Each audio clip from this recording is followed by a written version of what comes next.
hear you. Good and loud. All right, Gary. On one. On two. On three. And now, two people that probably know you better than you know yourself. That's my whole ball game all night long. 1986 New York Mets and the NWO Wolfpack were two larger-than-life crews that dominated their respective worlds with swagger, controversy, and an appetite for excess. Both squads were built on raw talent, fueled by chaos, and carried an aura that made them the ultimate anti-heroes.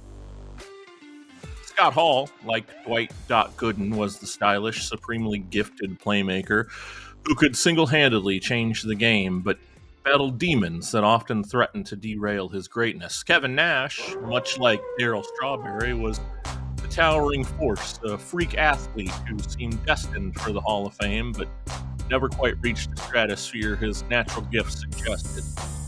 Though he remained an icon nonetheless. These two duos were the rock stars of their respective teams, flashing brilliance on the field. Good and loud. All right, Gary. Flashing brilliance on the field and in the ring while indulging the nightlife that would later become part of their lore.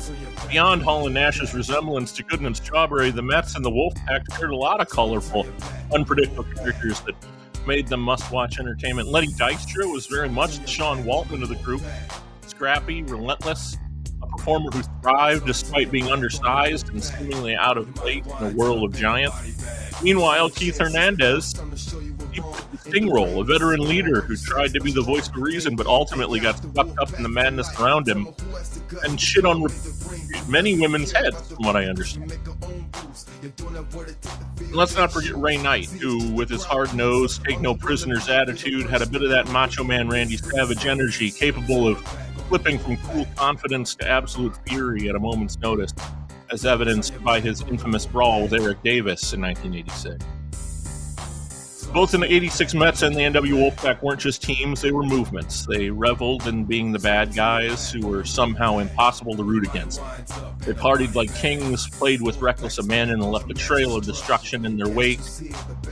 Whether it was the Mets brawling with the Red Sox and tearing through Shea Stadium's post-game clubhouse, or the Wolfpack running roughshod over WCW while making red and black the hottest-looking wrestling, both of the groups represented the perfect storm of talent, attitude, and excess.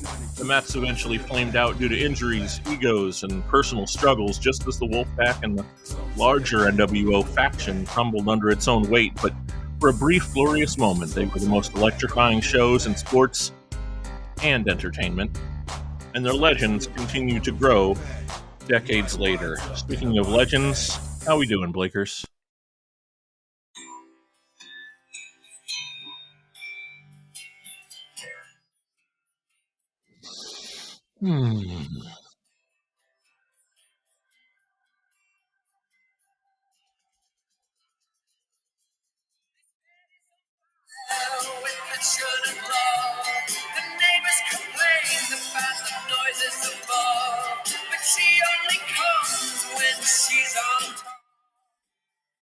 As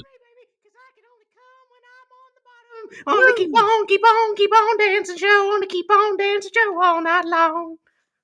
Hey, wonderful. Baby. So, if you didn't know, fuckers, we don't talk about anything ever. So that's correct. You didn't figure it out by that. Here on the Keep on Dancing show, as it were, we're gonna get that over. By the way, KODS coming to a Patreon feed near you, I'm sure.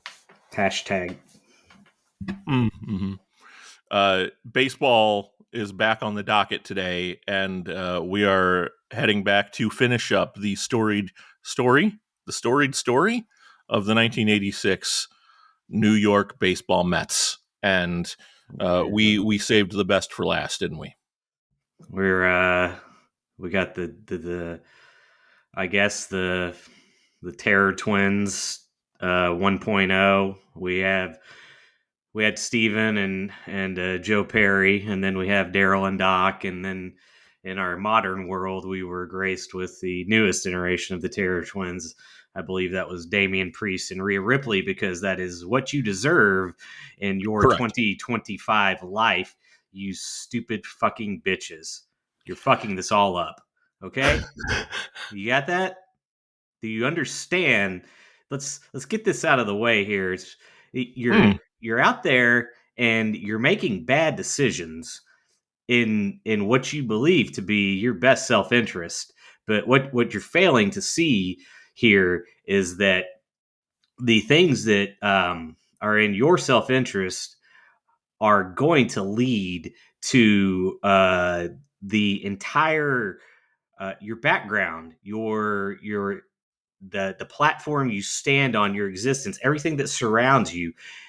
It's going to look like a garbage dump if you don't get unfucking selfish and stop being a bitch. And what I'm saying is, keep on dancing, baby. And yeah, so the '86 Mets, they were just the fucking just the final story in this journey that I don't even know when this thing. It's probably been close to. I don't know. It's got to be 8 months, 10, but It's over a year since we did the first one, kind of tried to sprinkle them in there with just a little something to go back to here and there between what we were doing, and you died and were brought back in a resurrection of sorts, as it were. You got a book there that explains that, right? Yeah. Hold on. Let's see here. You people have no idea. The Roman god Lucifer was the bearer of light, the spirit of the air, the personification of enlightenment. In Christian mythology, got that? Yeah.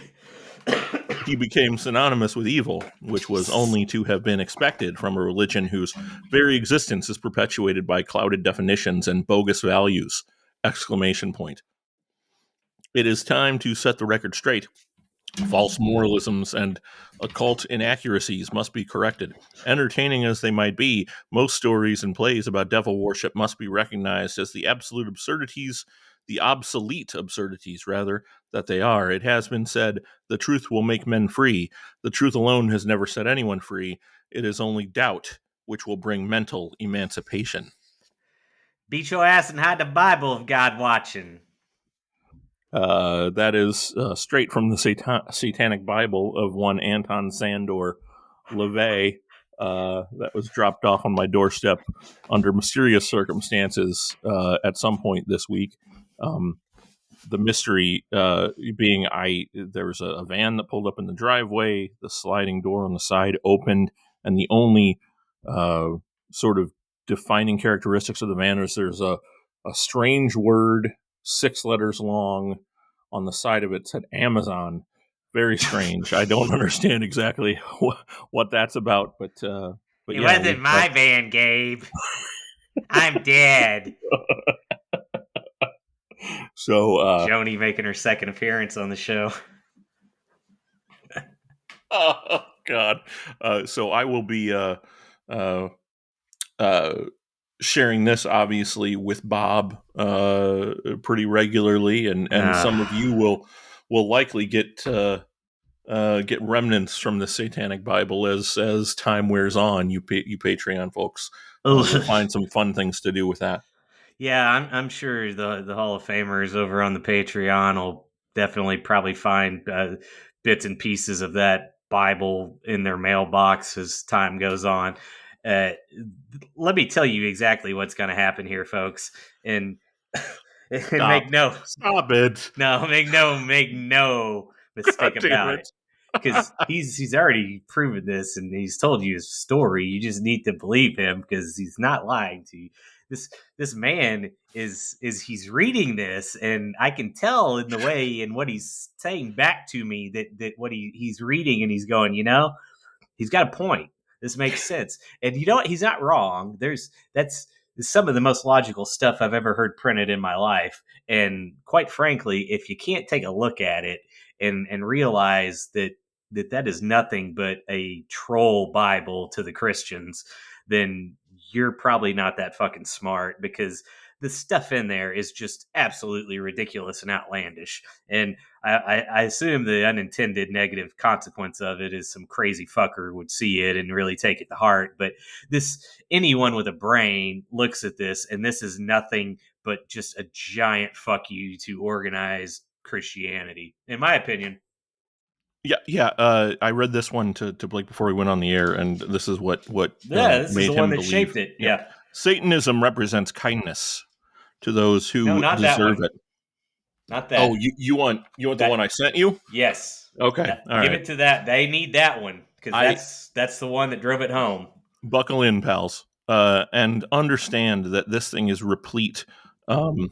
Let's just say Elaine Bennis did not edit this, as the exclamation points here are all over the place. That's a key point. The number of exclamation points in this that should tip you off very much. But that it's all troll bullshit. Yeah. Yeah. So here we go.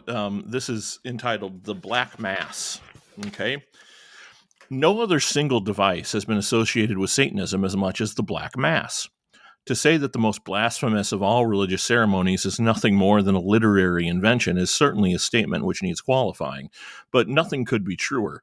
The popular concept of the Black Mass is thus: a defrocked priest stands before an altar, consisting of a nude woman, her legs spread-eagled and vagina thrust open. Oh, baby. Each of... Come on.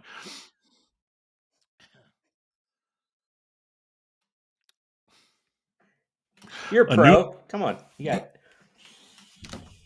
A nude woman, her legs spread-eagled and vagina thrust open, each of her outstretched fists grasping a black candle made from the fat of unbaptized babies, and a chalice containing the urine of a prostitute or blood reposing on her belly. An inverted cross hangs above the altar, and triangular hosts of ergot-laden bread or black-stained turnip are methodically blessed as the priest dutifully slips them in and out of the altar lady's labia. Then, we are told, an invocation to Satan and various demons is followed by an array of prayers and psalms chanted backwards or interpreted with obscenities, all performed within the confines of a protective pentagram drawn on the floor. If the devil appears, he is invariably in the form of a rather eager man, wearing the head of a black goat upon his shoulders. Then follows a potpourri of flagellation, prayer book burning, cunnilingus, fellatio, and general hindquarters kissing, all done to a background of ribald recitations from the Holy Bible and audible expectorations on the cross. If a baby can be slaughtered during the ritual, so much the better, for as everyone knows, this is the favorite sport of the Satanist. Exclamation point. Yes. Now, I'm left with two questions. Only two. Uh-huh. Now, you're ordained, right? You told me that. I am, yep. Are you frocked or defrocked? I mean, now that I'm dabbling here, I imagine that I have some sort of stain. Whether defrocked or not, I do not know. The proverbial scarlet S, as it were, for Satan. Second question. What about General Analangus? Well, I think that is the general hindquarters kissing that they missed out. I know, Colonel Angus. It's a fantastic Saturday Night Live skit. I threw it out there. I was going to let you go. We went where you took us, so that's fine. We'll get back to Colonel. What do you feel? How are you feeling about that? I mean, it's vulgar and intense, but like it reads as satire, right? I mean, it's just like it's like the version of satanic worship that filled the minds and hearts of single Christian mothers in the Midwest in the early 1980s. It's right? how a boy of my age, about 10 years old, ends up with a packet that thick on satanic lore and rituals and logos.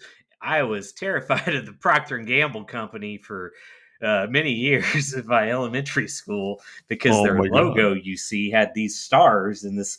It's insane shit, man. So you can kind of see why this is sort of like strikes a nerve with me. I mean, fuck, man. I think I mean, they were talking about having like essentially fucking this poor woman on the altar with a rotten turnip. it was a turnip. Yeah, yeah. How are you gonna even penetrate with a turnip? I mean, it's not easily. So I mean, it's similarly to our text chain about the giant shits we both took yesterday. You know, like just that kind of forcing out that pain. You know, followed by forcing the in. sweet relief. Actually, it's not. The vice versa. Yeah, Turnip is going in. Got to come back out though. Does it? Okay. Well, What if it's Daryl absorbed by Strawberry the and body? Doc Gooden. Well, no, I'm not done with this yet. I don't know. I forgot what I was going to say. Anyway, are you doing okay having that book near you? I mean, Stella was reading it yesterday. It's fine. Yeah. Well, Yeah. look, I think here's the thing. The stuff like you said that the Midwest mom gets in their mind and all that. That is the yin and the yang, the other side to the shitty, awful Christian that beats their family and pedophiles their child and whatever else. Like, it's just shitty, crazy motherfuckers that make the world suck. And you know what? There's probably some decent-hearted Satanists out there, just like there's some decent-hearted Christian folk out there. And those are the people that should be on the same fucking page, But we can't get there because we got this goddamn fairy tale right in the middle of us. That's the mountain. And it's a little nuts too, because like you mentioned the pedophilia thing, and I think this week alone there's been like 4 or 5 of these assholes in the news that are dyed in the cloth, pedophile chasers that have come out and been caught being pedophiles. The one dude was the guy that introduced the bill to classify the Trump derangement syndrome as a fucking mental illness or whatever, and then fucking 3 days later he gets busted for trying to fuck a kid. Yeah, I mean, it's they tell on themselves constantly. We see it over and over and over and over and over and over. Like, how many times does it have to happen for people to recognize the pattern? Our brains, as human beings, are built to recognize patterns. Yes. Unless you are actively working against your own brain, which we've proven here time and time again that they are. They are acting actively against themselves and their own self-interests, and it wouldn't surprise me if they were working against their own instincts as well. It's hard to deny that this is the case. Instead, they look for conspiracies and interesting reasons to be upset or unhappy that make their otherwise meaningless lives have some inkling of meaning because they're the ones that know. These fucking people, look, this is why we can sit here and we can just fucking go, because there's not any kind of goddamn shit to fucking sell other than the Patreon, what you need to do. But there's no fucking ideology. There's no whatever. It just so happens that most of the decent stuff tends to fall on the left side of the aisle and not the right when it comes to actually giving a fuck about your fellow human beings. So it is what it is there. But like, I don't have any kind of path I gotta fucking walk. I can sit there and talk every single fucking thing you want on an individual basis, and I can say, yeah, they shouldn't have done that. That was fucked up and wrong, and yeah, whatever. I'm not gonna say, whatever. What about no? Like, if it's fucking just the the right thing and the truth. It's very simple and it's very direct, and it should be guiding you. It's not a complicated thing, and they do tell on themselves all the fucking time because they're intellectually dishonest, and their whole lives become entangled in this sea of shit that they have to keep up for various fucking reasons, and they eventually get taken down because that's not easy to do, and it's really not easy to do when you're a dumb fuck. Hey, Gabe. Hey, Oh uh, God, did you put that book away? Jesus, I, Rick, are you I reading can. it? No, no, no. I've been hiding. Normally I sleep under the couch.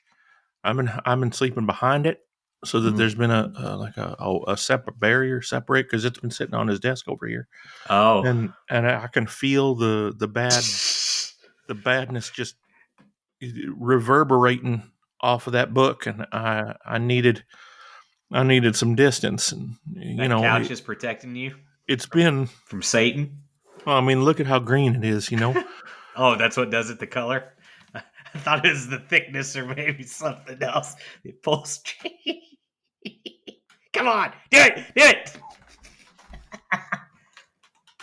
Well, green is the most godly of the colors. That's true. Grass. Other than white, of course. Well, Yeah. I mean, that isn't where I was going with it, but I understand. Is Jimmy around? Hey, who's that guy, baby? I like him. What's his name? This is hi, Jimmy. Jimmy, I heard tell of your appearances here on the program, and I've been hoping that we were going to meet one day. And I'll tell you, it's always been my dream to call a match or two with you. I'm a big wrestling fan from way back. My daddy and I would, when we were fresh after juicing a girl, we'd watch WCW Saturday night on Saturday nights back home on the farm in Effingham. It was a early afternoon ritual with the juicing, and then we'd come on upstairs and gather around the television, and we loved watching you and the Faces of Fear. See, I knew that was all an act. It wasn't as satanic as it looked or nothing. But I sure did like that megaphone you carried around. It was pretty similarly shaped to my phallus. And so, we're getting off track here. My point is, I would love one day, maybe the boys can arrange it for us to call a match or two together and just, vibe, as the kids say. He had to run out. He was coming, Rick. But Oh, I did have a question for you, though. yeah, okay. So, yeah. when you and Dad were watching WCW Saturday Night in 1996, how old were you?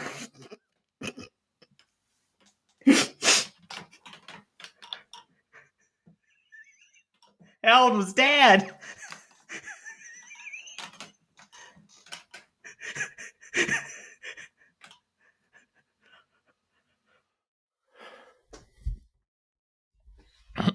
Well, you understand, age is really just a construct. Sure, time's not real. At the time, 1996. I think you're retired. I was 46 at the time. 96, yeah, 46 years old. Because I'm 75 now, and it wasn't until summer that we were really getting into it. Dad was 72, but look, that doesn't matter much. If I'm being honest with you, it's just my picadillos. He was an ox of a man. As you can, I mean, look, he sired both me and Paul, and we were big boys. Sure. I still am, as you know. But I was 46. He was 72, and we'd been doing it for, hell, all through my playing days since I was 12. So, at that point, it was 34 years of killing. And they ain't caught us yet, but the authorities, they haven't been listening to this podcast neither, but not many have. So the auto blow guy was. Yep. Auto blow. If We'll you're hear listening, this one now. we should pick up those conversations. I know you're listening, sir. Thank you for reaching out to us and letting us know that you appreciated our impromptu advertisement a couple weeks ago here on the program.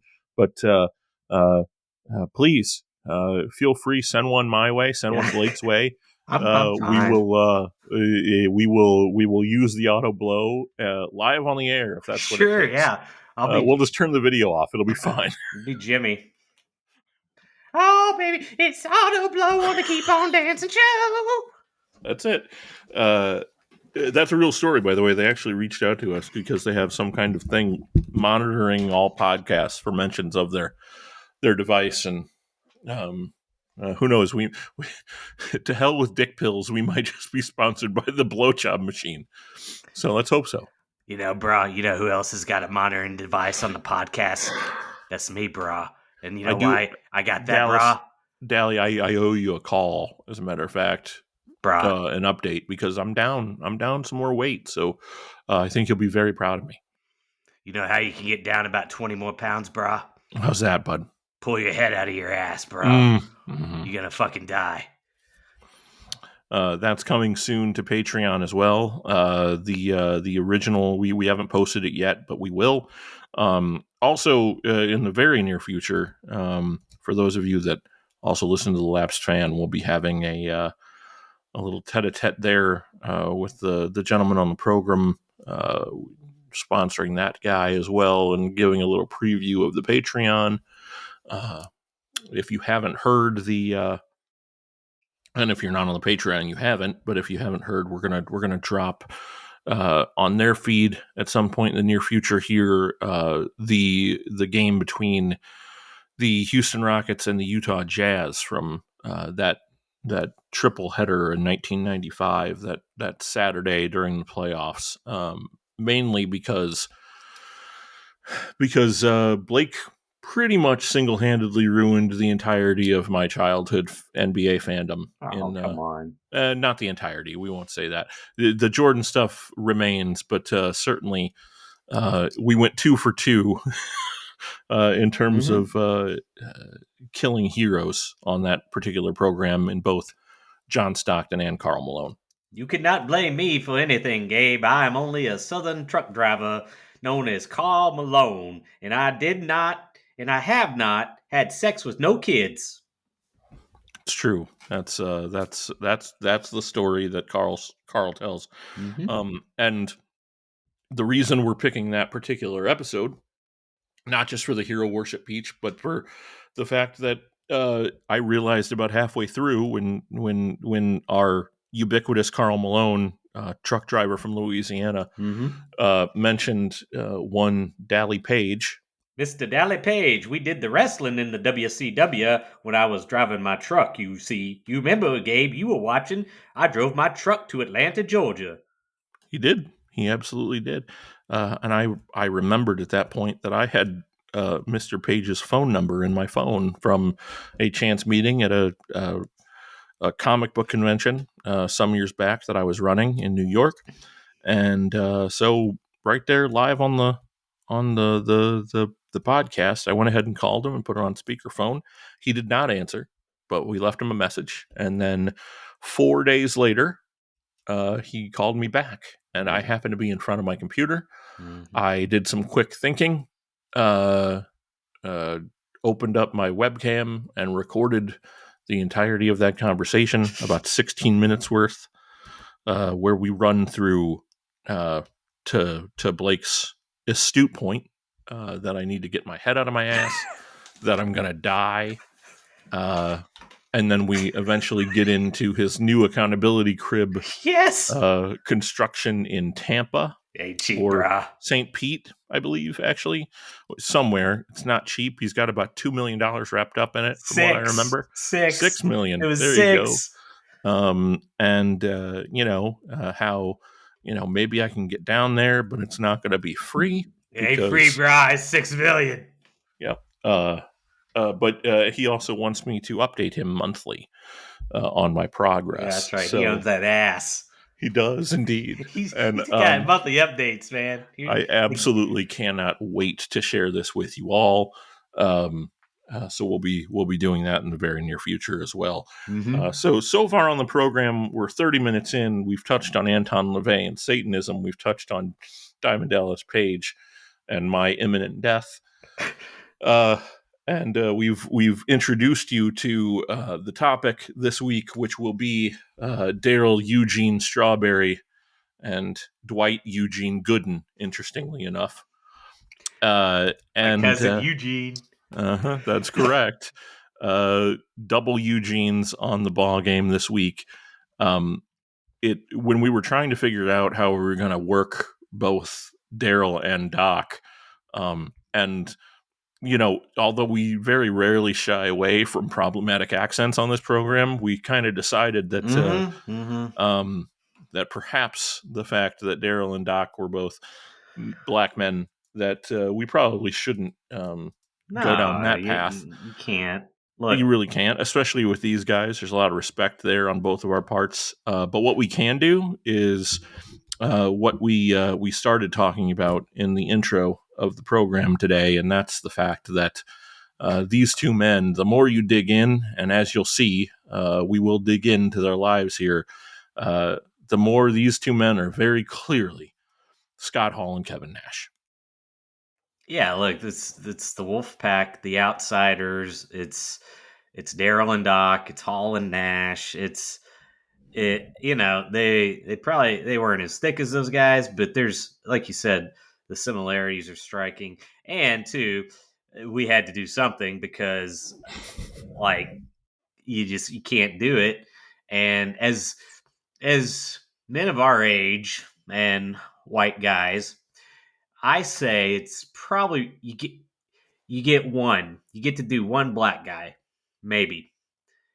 And I know who my one guy is, because here's the thing, because here's what you'll do. Every fucking black guy you do is going to sound the goddamn same. Correct. That's right. Because you've grown up watching fucking 80s and 90s shit, and that's what imprinted on you. And these are men of that time. So you're, especially when you get into their stories and stuff, and that's what you would do. And then you would expose yourself to be a stupid dipshit. So, by the way, for the record, my one is JYD. I can do a decent JYD, I think, and it doesn't, because here's the thing, because JYD himself is a caricature, so you can do that. Yeah. We will very soon, I'm sure, grab them cakes. I'm not. I ain't gonna do it. Thank you. No, you got to save it. You got to save it. Yep. This is the first time I've ever saved it, I think. Mm-hmm. It's been over a year, and it's the first time I've ever saved anything on this goddamn forsaken fucking show that we do together. Speaking of this goddamn godforsaken show that we do together, we need you and we need your help. We want to keep doing this show. Things keep coming up, right? Life. I've got a 2-year-old in about a month. She'll be 2. It's just insane that she's already at that point. She's running around here like a chicken with her head cut off most days, and she's reading satanic verses, for God's sake. She's reading satanic verses. We got to keep her in line. She's summoning demons. It's a real mess. You should see the fireplace. I saw the video of her speaking, and it sounded like she was speaking in tongues. Yeah, she said Hulk Hogan backwards. I have this picture up at the side of my desk here with the True World Order, myself and the Hulkster and the Blakester right next to each other in Philadelphia last year, and she loves this picture so much, right? And so I've introduced her to exactly who's in the picture, and I sent a video to Blake the other day, and I said, "Who's this? Who's that? Who's this?" See if I can get the audio off of it here. I should have done this before. I didn't think about this. Hulkster's high as fuck in the picture, by the way, for the folks that haven't seen it. Absolutely out of his mind. Correct. We've put it on the Twitter before, but it's probably buried back there under me yelling at Cat Turd and some fucking bots. Who's this? Golden. Nope, this guy. Who's that? Blake. That's the second one. Here we go. Look at me. Look at me. Who's this? Who's that? Tata. And who's that? Gogi. And who's that? Blake. Mm-hmm. It's Yep. Coke. It's- Hulk Hogan is now known as cocaine. Uh-huh. Cocaine beware. That's right. Yo, brother, dude, that shit's no good, dude. It's a trap rope. Oh, baby, I'll do the cocaine, Terry. I'll carry, baby. Keep on dancing. On to keep on dancing show. Fantastic. I even got jazz hands on that one. Yeah. One day I'll convince him to do the video podcast. It'll be great. Mm-hmm. Read this fucking story. Oh, you were still in the middle of the story. We got sidetracked. So anyway, that's where we are. We have a bunch of shit going on is my point. I've got that thing with my kids. Blake's got a dipshit boss that he's going to kick in the nuts and probably set the place on fire where he works. Hopefully that's not the case and this isn't used as state's evidence against you. But this is all entertainment. Correct. 100% entertainment. I mean, we got the devil, for God's sakes. And then, correct. Yeah. I mean, we're talking about black mass and vaginas. And turnips. Blackened turnips. Sounds like it'd make a good, like, Cajun stew. Could put a bird with it, maybe. A Louisiana bird. God damn it, Blake. We're never getting this one going. I didn't want to show up today. I tell you right now, this one hurts Gabe's throat so bad. I can't tell you. By the time we're done with this program, I'm gonna be hoarser than a horse and eating a horse on the side with horsey sauce. All right, well, I won't keep you then, Marvin, but I do need to let you know though that I got to talk to you in the near future because I got a question for you about a picture I saw of you today with holding a small little fella in your arms, and I got some questions for you. Oh, you talking about that one where I'm holding that poor black child, am I right? Okay, well, we'll talk about it down the road. I'll tell you what, I'll be back. It's no problem. Okay, Yes. bye-bye. Child isn't a 40-year-old man, but yes. Yeah. So we'll come back to that one, I'm afraid. Here's my point. Blake and I want to keep doing this, and so we need your help over on Patreon, right? A couple different tiers available to you. You can get the baseball shows ad-free because I know how annoying those advertisements are. Just $4.94 a month, and you don't have to worry about pressing that 30-second skip button 7 times in a row every 15 minutes. And then the next tier up is the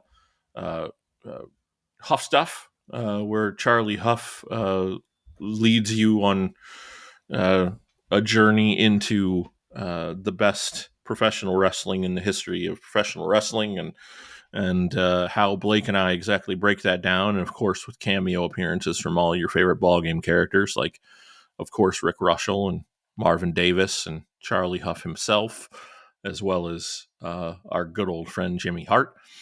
And then the top tier. My butthole, though. You can't see it. I'm working on it, everybody. Hopefully one of these days, one of the relics for the Hall of Famers will be just that, a picture of Charlie's butthole. With buttons firmly in place. Send it to you. There you go. Perfect. Just a balloon knot on the way.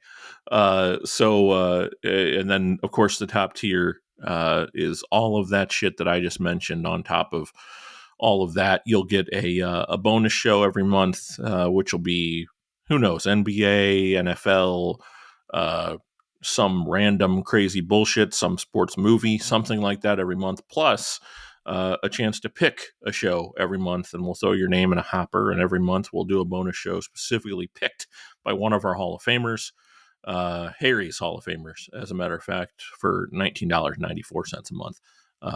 That 94 is no coincidence, and if you've been listening to the show for any period of time, you know exactly why.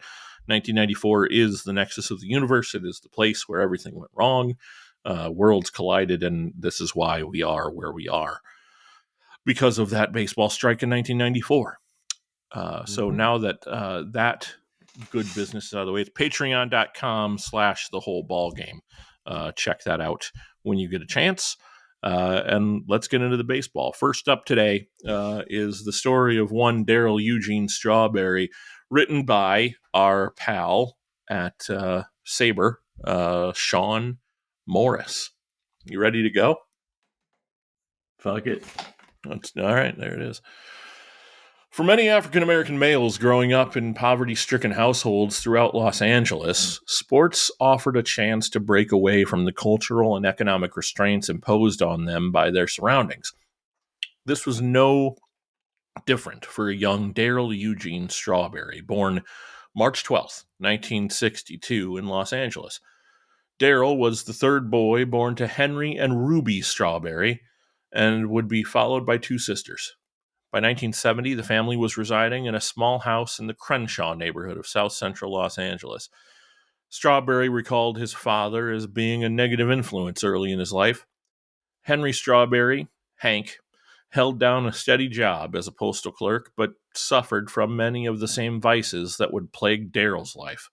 He would often come home in drunken rages and physically assault Ruby, as well as Daryl and his older brother Ronnie. Much of Daryl's younger years were spent in fear of their father until one night when he was about 10 years old. On that night, Henry came home intoxicated and began to verbally and physically assault Ruby. The police showed up, and just like that, Henry was gone from his children's lives, only to reappear when it was evident Daryl was a remarkable talent on the baseball field and would be a top pick in the Major League draft. You know, it's sad. I never had a real relationship with him. He never sat me down and talked to me kindly. Never gave me a word of fatherly advice or counsel. He never even taught me to tie my shoe or hit a baseball. None of those things a father and son are supposed to do. He either ignored me or he beat me, period. What Henry did give his youngest son was a love for sports and athletic abilities. Like many of the other children in the Crenshaw neighborhood, Daryl went to the local park to watch his father play on one of the many softball teams in the area. His father could whip the ball across the plate so fast you wouldn't know where to start your swing. He'd hit the long ball over and over again every time he came to bat. It's like, fuck it. After his father disappeared from his life, Daryl felt an absence and turned to sports as a refuge and escape from everything bothering him. I was very good at every sport I tried. I'm not bragging. It was just in me. I loved it. It was a pure joy for me to play baseball, basketball, and football. While I was playing, I could almost forget my anger and my troubles. Almost. Ruby was devoted to her family, held a full-time job at a local telephone company, and supported Daryl playing baseball. She knew how happy it made him, and she was shocked to see that on the field he was not the same lazy Daryl she knew at home. After attending numerous junior high schools, Strawberry attended the predominantly African-American Crenshaw High School. Crenshaw was an athletic powerhouse. Scouts came to Crenshaw games. It was Daryl's chance to get noticed, to gain the fame and notoriety so many young athletes from similar circumstances were searching for. Basketball was his first love, and his gangly frame gave him an advantage on the court, but baseball came the most natural to him. Right from the start, I could pitch. I could hit home runs. I could steal bases. I could field. I didn't think much about it. I didn't study the game. I just fucking went out there and did it. By the time he reached Crenshaw, Strawberry had earned a reputation throughout the Los Angeles Little League, but none of that mattered to Crenshaw baseball coach Brooks Hurst. When Daryl entered Crenshaw High for the 10th grade, he was already 6'3". He was long and lean and covered with sinewy muscle. Oh, baby. Oh, man. Not the type created by hours in a weight room or supplements, but the real thing. He had the body of a basketball forward and the natural baseball swing, powerful looping uppercut of a historic home run hitter, a writer said of him. To Brooks Hurst, Daryl was just like many of the young black men he had coached, full of talent, lacking discipline. At Crenshaw, Hurst did his best to instill the qualities his players were lacking to help them succeed on and off the field. And in any backtalk or mouthing off to him, and he would make them run till they dropped from exhaustion. For many of his players, Hurst was the only stable male figure in their lives. He was familiar with Daryl and his situation. Both older brothers had played for him at Crenshaw. Hurst did his best to watch over Daryl and guide him to make the right choices during his 3 years at Crenshaw. Strawberry struggled in his first year at high school, although there was no denying his talent. He was given no special treatment under Hurst. He tried to drill Daryl into beat the ball to the spot when playing the outfield and run hard for balls that fell in for base hits, not just glide to them and let singles turn into extra bases. Coach Hurst often found himself annoyed with Daryl and his approach of only giving half effort. I had to sit him down and talk to him a lot. I had him run laps. I'd tell him, the scouts are going to come in here with assumptions about inner city ball players. You have to counteract that. Don't give them the ammunition. But finally, I just ran out of patience. Finally, Daryl's first high school season ended early when he was kicked off the team. I just said to him, this isn't working out. I hope you want to come back next year. Hurst recalled. Daryl took it pretty well. He still came to the games. He helped lug the equipment. Despite his talent, when Strawberry came back for the 1979 season, there were some who thought he was not the best talent on the team. He also had to contend with Corey Dillard and another player who would go on to the major leagues, Chris Brown. Besides those three, the rest of the Crenshaw team was also talented. So much so that the second stringers would end up with professional contracts. On the playing field, the 1979 Crenshaw team was in the midst of a spectacular season. Strawberry was having an outstanding year at the plate, in the outfield, and when he took the mound. The team easily defeated many of its inner-city opponents. Early in the season, the Los Angeles Times reported, after a 15-5 mugging of Hamilton, Crenshaw has now scored 31 runs in its last 2 games. Many of Daryl's relatives, who had largely been absent from his life, began to appear at his games as well, including his father. Coach Hurst did his best to shield his players from the circus enveloping them and keeping their focus on the game itself. Throughout the season, the team kept playing at a high level, and by the time the regular season was drawing to a close, Crenshaw had lost only a handful of games, and in each of those cases, Hurst had benched one of his star players for disciplinary reasons. When the regular season finished, the Crenshaw High Cougars entered the Los Angeles Unified School District baseball playoffs.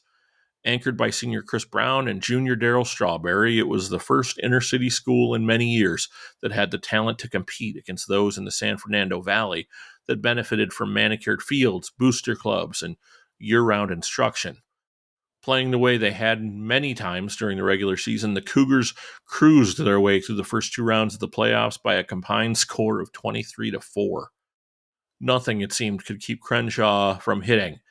In the semifinal round, they powered their way over Monroe High by a score of 10-7. In the 3 playoff games, Strawberry hit 3 triples in addition to a home run and was the winning pitcher in 2 of the contests. Next stop for Crenshaw was the championship game at Dodger Stadium. On June 6, 1979, the Cougars boarded the bus for the short trip to Dodger Stadium. Their opponent was Grenada Hills, a team that played with few mistakes and relied on the small ball approach. Whitey ball. Lots of bunting and good defense. Their third baseman was a high school football standout, Stanford-bound John Elway. The Crenshaw players had their work cut out for them, and when Grenada Hills jumped out to an early 2-0 lead, their task became much more difficult. A strong third inning put Crenshaw back on top by a run, and the Grenada Hills coach pulled Elway from third base and put him in as pitcher. After his 8 warm-up pitches, Elway struck out the next batter to end the inning. On the mound, Strawberry began to crumble. Unnerved by the Little League tactics of fake bunts, he began to become erratic, and after walking several batters, he was pulled and sent to the outfield. By the end of the 5th inning, Grenada had scored another 6 runs on 3 hits because of Crenshaw's bad pitching and sloppy fielding, and the Crenshaw hopes were in rapid decline. Elway shut the Cougars down. The team that scout George Genovese considered from top to bottom the most talented assemblage of high school talent ever could not win the LA City Championship. Now, are you familiar with John Elway's, I guess, his story of, I guess his beginning, how he was baseball and football, and he did not want to go to the Colts at the time, and so they kind of held him hostage and said he's going to go play for the Yankees. That way, the Colts wouldn't draft him, and then he ends up on the Broncos. The Yankees Traded or piece is, whatever. the Yankees piece is what just triggered it in my head. I knew I remember us talking about something like him with the Yankees at some point with Yeah. Steinbrenner or something. I didn't know the full story though. No, He basically uses his leverage. He uses the Yankees and baseball as leverage to not go to, at the time, Baltimore, which I think they moved to Indianapolis like the next year or whatever. But yeah, I don't blame him. But still, just such a bitch thing to do. for sure. Just go to the fucking town and kick ass. But whatever. When Strawberry returned to Crenshaw for his senior year, all the attention was lavished upon him. Without Brown to share the spotlight, it became the season of Strawberry. Coach Hurst was continuously chasing agents off the baseball field and out of the Crenshaw hallways. Strawberry often found himself surrounded by an entourage and those looking for any piece of stardom that association with him brought. As his ego grew, his attitude only seemed to worsen. According to some teammates, George Cook recalled, Daryl Strawberry didn't listen to Coach Hurst. The press buildup surrounding Strawberry and the baseball draft. Nope, that's not a quote. The press buildup surrounding Strawberry and the coming baseball draft overshadowed anything else he accomplished his senior year. Sports Illustrated published a feature on Strawberry late in his senior season with a picture caption that said, Daryl, 18, is likened to Ted Williams. He's got a Williams-type physical makeup, tall, rangy, good leverage. Scout Phil Pote told Sports Illustrated, he's got bat quickness. He can drive the ball. The ball just jumps off his bat. He's lithe, as you would say. He is. He's lithe. He is, and he remains. Although he did have a heart attack recently. Yeah, he's fine. Strawberry had dreamed about being the first overall pick in the draft, and in June of 1980, the New York Mets made that happen. The Mets were hoping he could help turn the franchise around. Not only did he have the potential to help on the field, he could provide them with a much-needed box office revenue as well. The team provided him with a $200,000 signing bonus to forego college and flew him to New York to show him off to the press. But before Strawberry was able to play in Shea Stadium, he had to first prove himself in the minor leagues. A few days later, Strawberry found himself in a landscape vastly different than that of Manhattan or Los Angeles. Kingsport, Tennessee, was home to the Mets team in the rookie-level Appalachian League, and Strawberry's first step in the Mets farm system. During that 1980 season, in 180 plate appearances, he batted .268 with 5 home runs. His work ethic was still sloppy, according to some, and he was often late arriving to the stadium. One time even missing a game. What's that about, Daryl?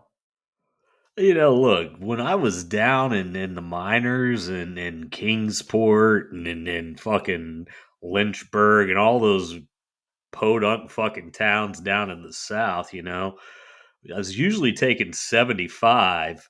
And see, what happens is down around Dalton, it switches to 2 lanes, and you're gonna be late if you got to give yourself 45 to an hour extra. If you don't know what you're doing, you're gonna blow your fucking spot, and that's it's like anything else. Shit happens. Is that good enough for you, G. Gordon Liddy? A player not a Strawberry status would have had harsh repercussions for missing a game, but not Strawberry. His absence was largely ignored by those in the organization. The following season, Strawberry was assigned to the High A Lynchburg Mets. He continued to struggle and you failed. know what else is in Lynchburg? I do. Do you? I wouldn't be asking you if I didn't. You never know. Okay. It's Jack Daniels, pal. Did you spend a lot of time at the Jack Daniels distillery? Yeah, me and Michael Hayes would go down there and just tear shit up. I mean, we're talking, one time I was down there eating B. Arthur out from behind, and and Freebird was getting her sucked off, and she was wearing us like a pair of fucking Chinese finger cuffs. Me, Daryl Wonderful. Strawberry, B. Arthur, and Michael P.S. Hayes at the Jack Daniels factory. Can you believe that shit?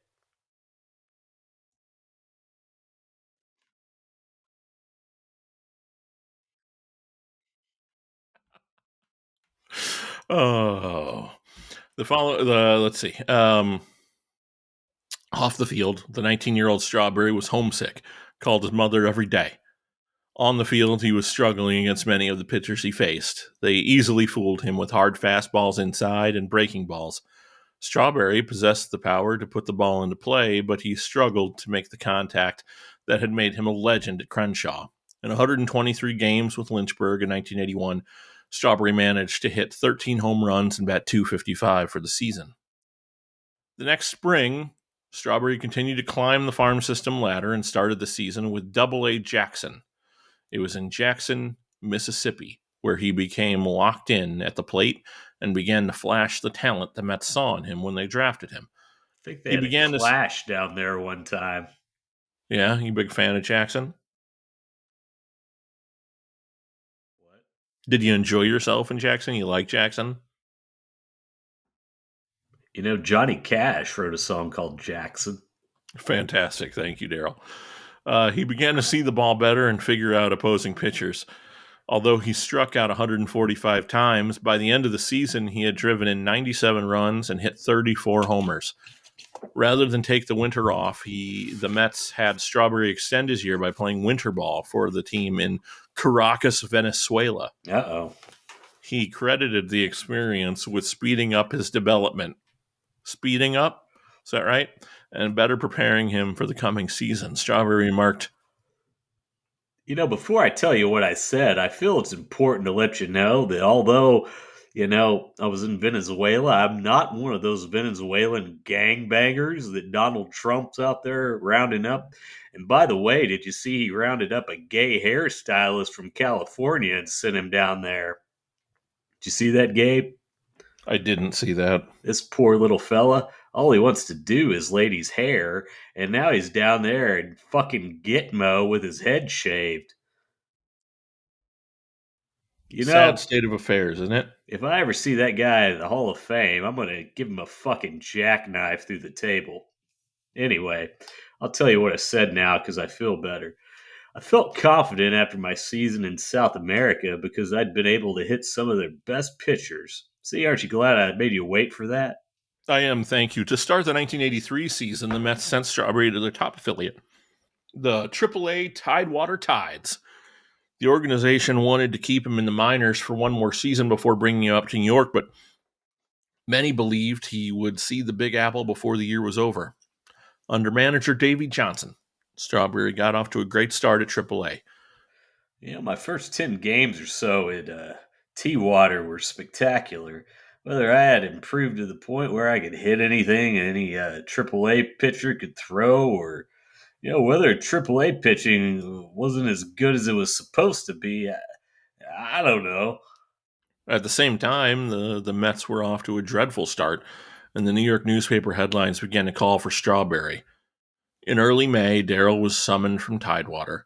Mets general manager Frank Cashin regretted having to call him up ahead of schedule, but Strawberry had the potential to help fill the empty seats, and on May 6, 1983, he made his major league debut. Strawberry stood an imposing 6 feet 6 inches tall with a playing weight of 190 pounds.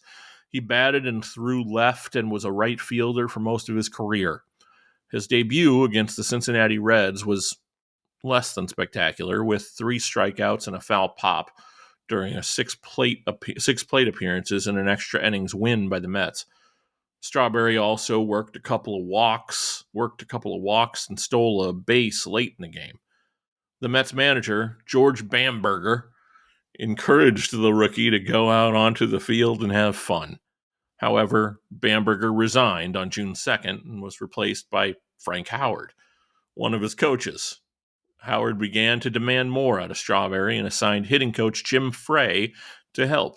Under Frey's tutelage, Strawberry began to blossom and adjust to major league pitching. His struggles at the plate began to disappear, and in September, Strawberry found his groove. It was also at this time that Strawberry began to succumb to the New York lifestyle and started experimenting with cocaine.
His immaturity and desire to be liked left him vulnerable to negative influences. Daryl was someone who always wanted to be liked, said his mother, Ruby. During his rookie campaign, Strawberry was introduced to cocaine by two Mets veterans who told him it was the right thing to do in the big leagues. Despite his off-field habits, Strawberry continued to produce quality numbers. His 108 hits, 26 home runs, 74 RBI, and 19 stolen bases were enough for him to be voted National League Rookie of the Year. After the season, Howard was replaced as manager by Davey Johnson. Under Johnson, Strawberry and the Mets became a powerhouse franchise for the rest of the decade. Now, let me stop you. Can I ask you something here? Mm-hmm. What do you think the chances are this? Now, let me rewind here. When this was said, that it sounded something like this. This is the thing to do in the big leagues, my friend. We are the guys. Do you think he might have been one of those two that introduced Daryl to the cocaina and said, hey, I do not like it, my friend. I just like the way it smells. Without question, not only that, but he also heard, if you're not going to take the blow, move on. Oh, Wally. Move on. Yep. I think that's a good chance. Take the line and move on. Yep. That's gonna get edited out, but it was me sniffing very loudly. Gabe just blew a rail. The drip is the best part. Once Johnson was at the helm, the Mets began. God damn it, the Mets began to turn things around on the field and produce wins with regularity. The attendance at Shea Stadium began to increase, and it was becoming clear throughout the city that the Yankees were not the only show in town anymore. Rookie Dwight Gooden was a stud on the mound, and Strawberry was continuing to rise to stardom in the outfield, being named to the All-Star team in July. He also began to use amphetamines with regularity during the 1984 season. Most members of the hard-partying Mets team already were, as amphetamines allowed the players to go drink and abuse drugs all night and play the next day with no hangover or ill feelings. By the end of the season, Johnson had guided the Mets from a team that came in last place the previous year to a second-place finish in the NL East. See, now it's getting good. Yeah, it's the drugs. The 1985 season again saw an increase in the number of Mets victories. The team that won only 68 games in 83 rang up 98 victories in 1985. Strawberry continued to produce at the plate and help put fans in the seats. Attendance at Shea Stadium was now more than double that of his rookie year, 2.7 million versus 1.1. Strawberry was also married that year to Lisa Andrews, a tumultuous relationship that resulted in court appearances and ultimately divorce. Although he appeared in 30... You think the drugs might have anything to do with him having ended up divorced from Lisa Andrews?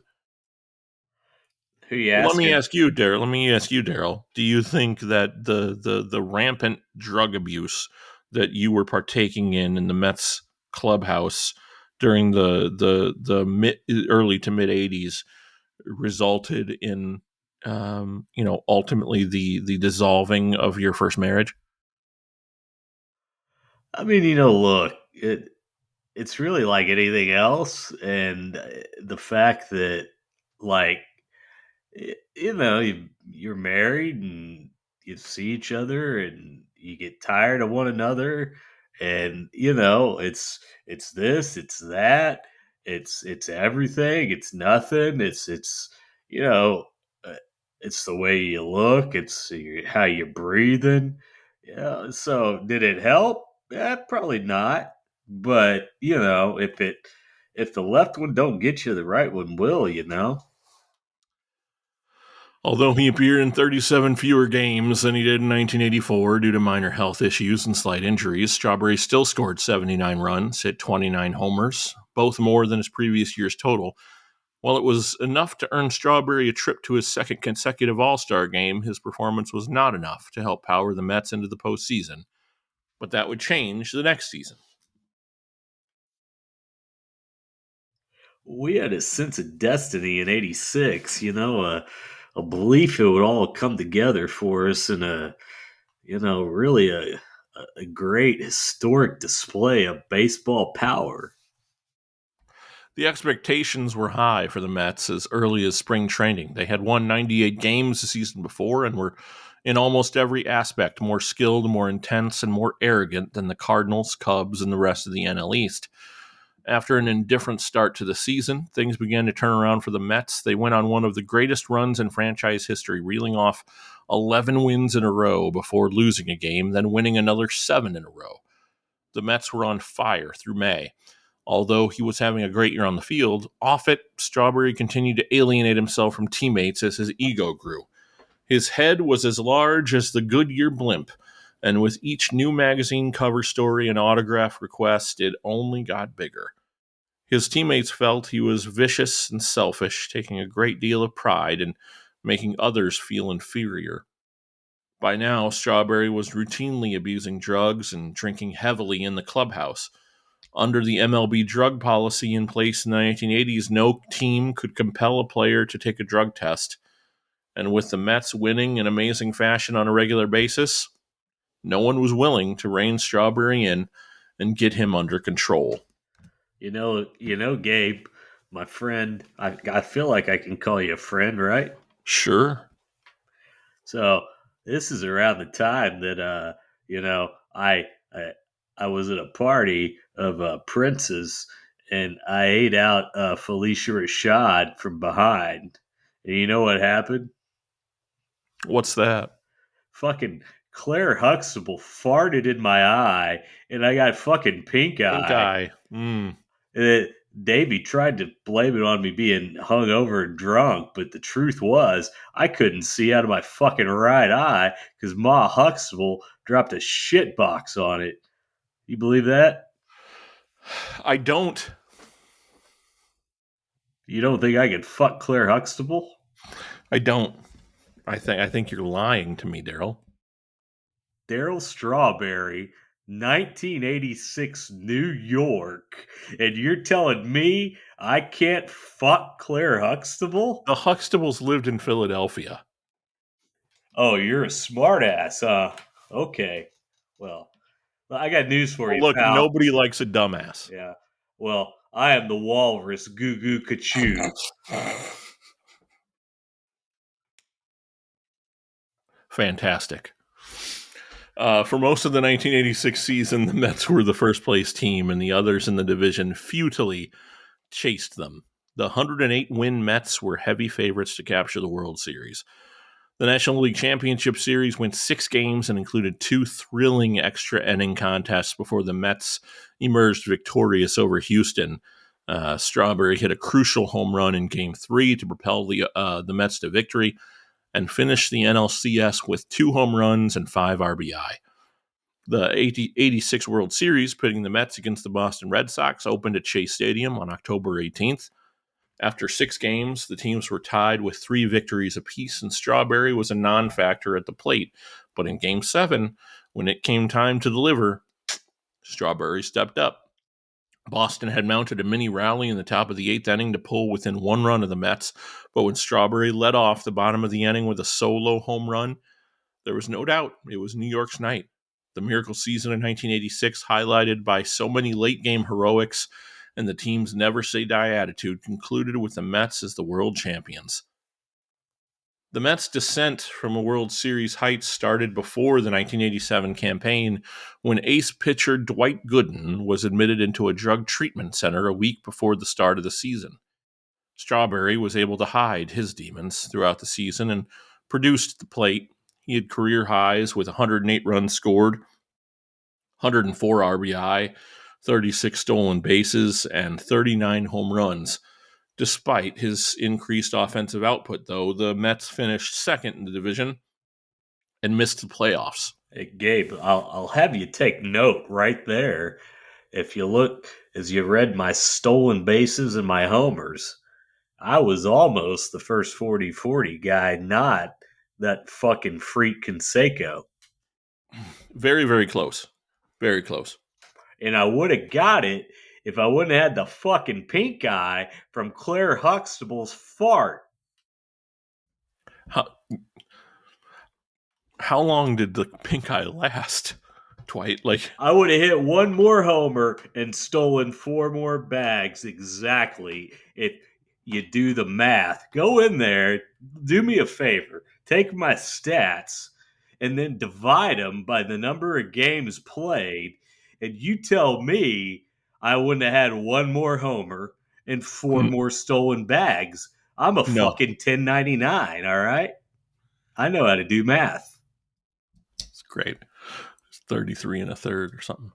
In 1988, Strawberry again reached the century mark in runs scored and RBIs, smashing a league-leading 39 homers and led the National League in slugging and OPS. He was named to his 5th straight All-Star game and was runner-up to Kirk Gibson for the MVP. The Mets finished in first place. How's his territory doing now? That's a good point. First place in the NL East, winning 100 games. However, they failed to recapture the magic of 86 and fell to the Dodgers in 7 games in the NLCS. In 1989, Strawberry was unable to repeat the success of the previous 2 seasons. Across the board, his numbers fell off dramatically, and the turmoil in the Mets clubhouse spilled out in front of the media when Strawberry and teammate Keith Hernandez got into a scuffle during a team picture day with the cameras rolling. You want to talk about that, Daryl? What happened that day? What was the problem? Look, Keith was all geeked up, and he's back there and he's in the clubhouse and he's smoking his cigarettes like he's some fucking Frenchman, just walking around with that mustache and talking about how, it's the Mets are about this and the Mets are this and that. And I looked at him and I said, "Listen, Keith, it's not always about you, motherfucker." And that's when he came at me. And I fucking hit him with a big boot, jackknife, 1, 2, 3. As Strawberry suffered through his worst year with the Mets statistically, .225 batting average, the team began to falter and failed to make the postseason. When Davey Johnson was fired early in the 1990 season, Strawberry declared he would leave the Mets at the end of the season as a free agent.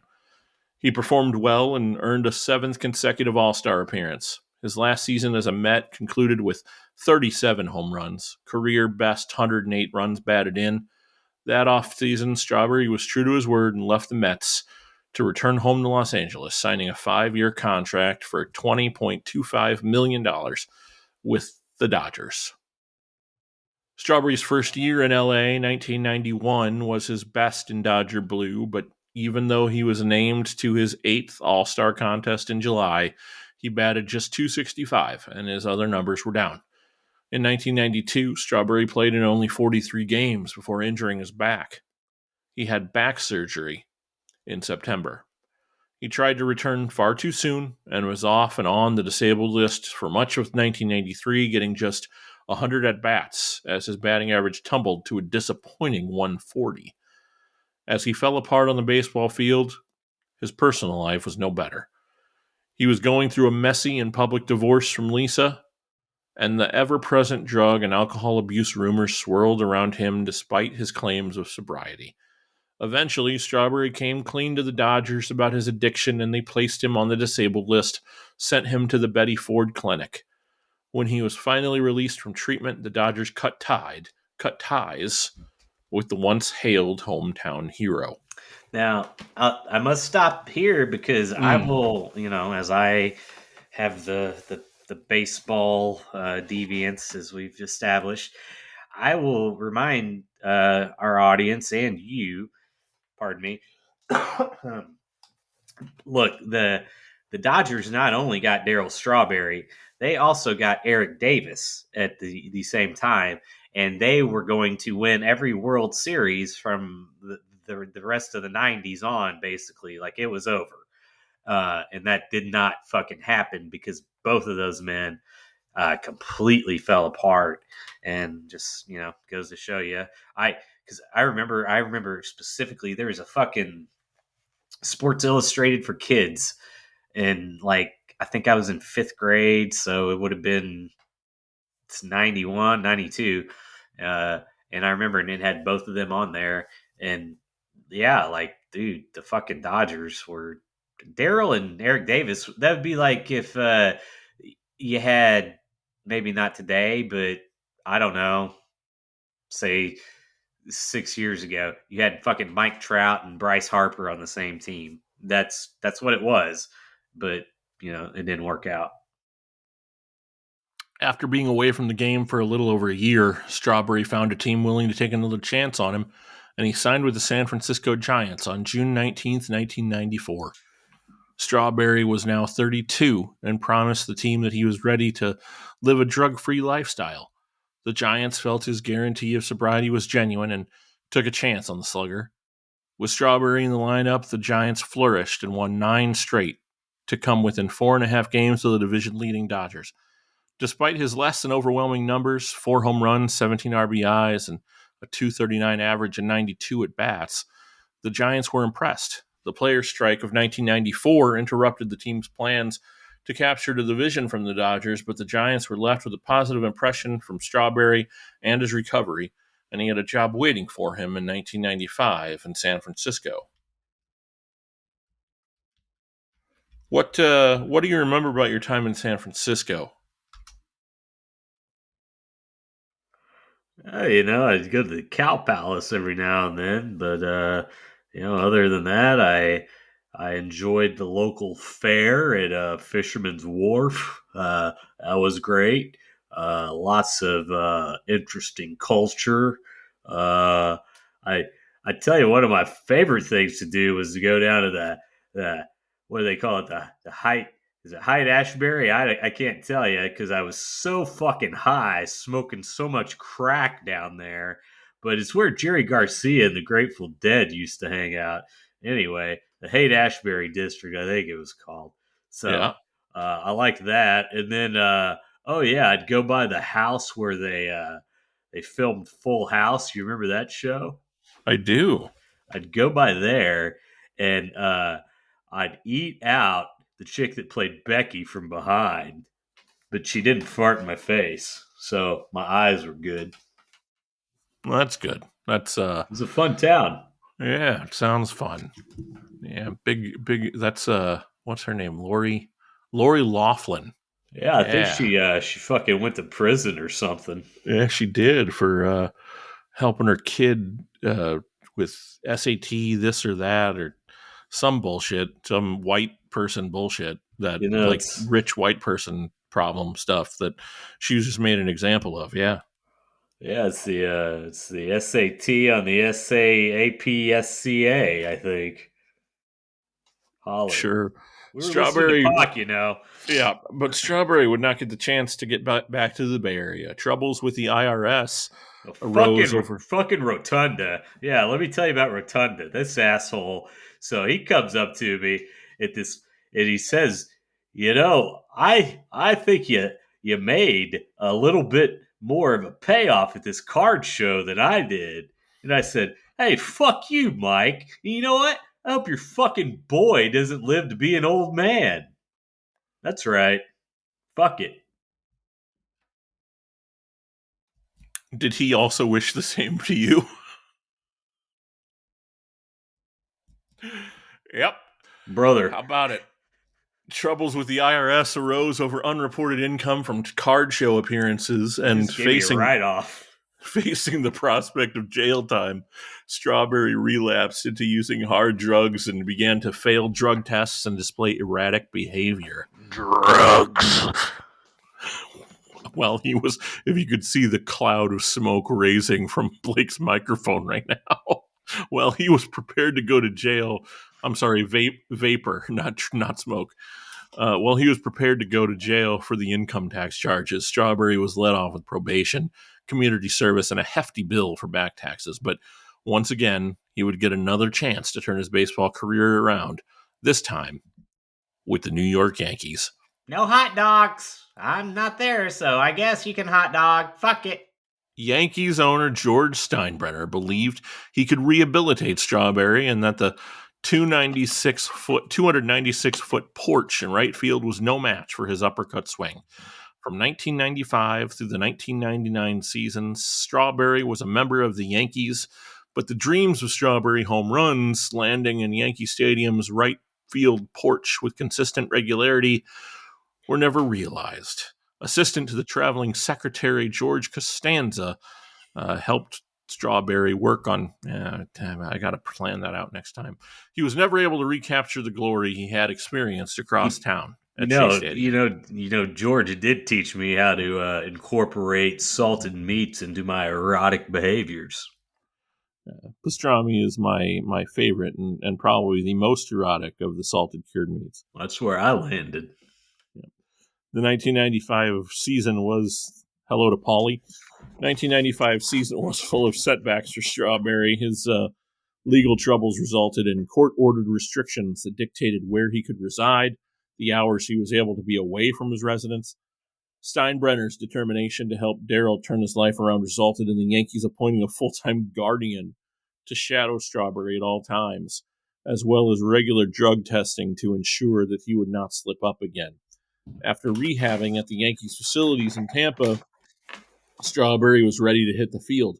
In 95, he played 31 minor league games for the Tampa Yankees, Gulf Coast League Yankees, and the Columbus Clippers before rejoining the big league club for 32 games towards the end of the season.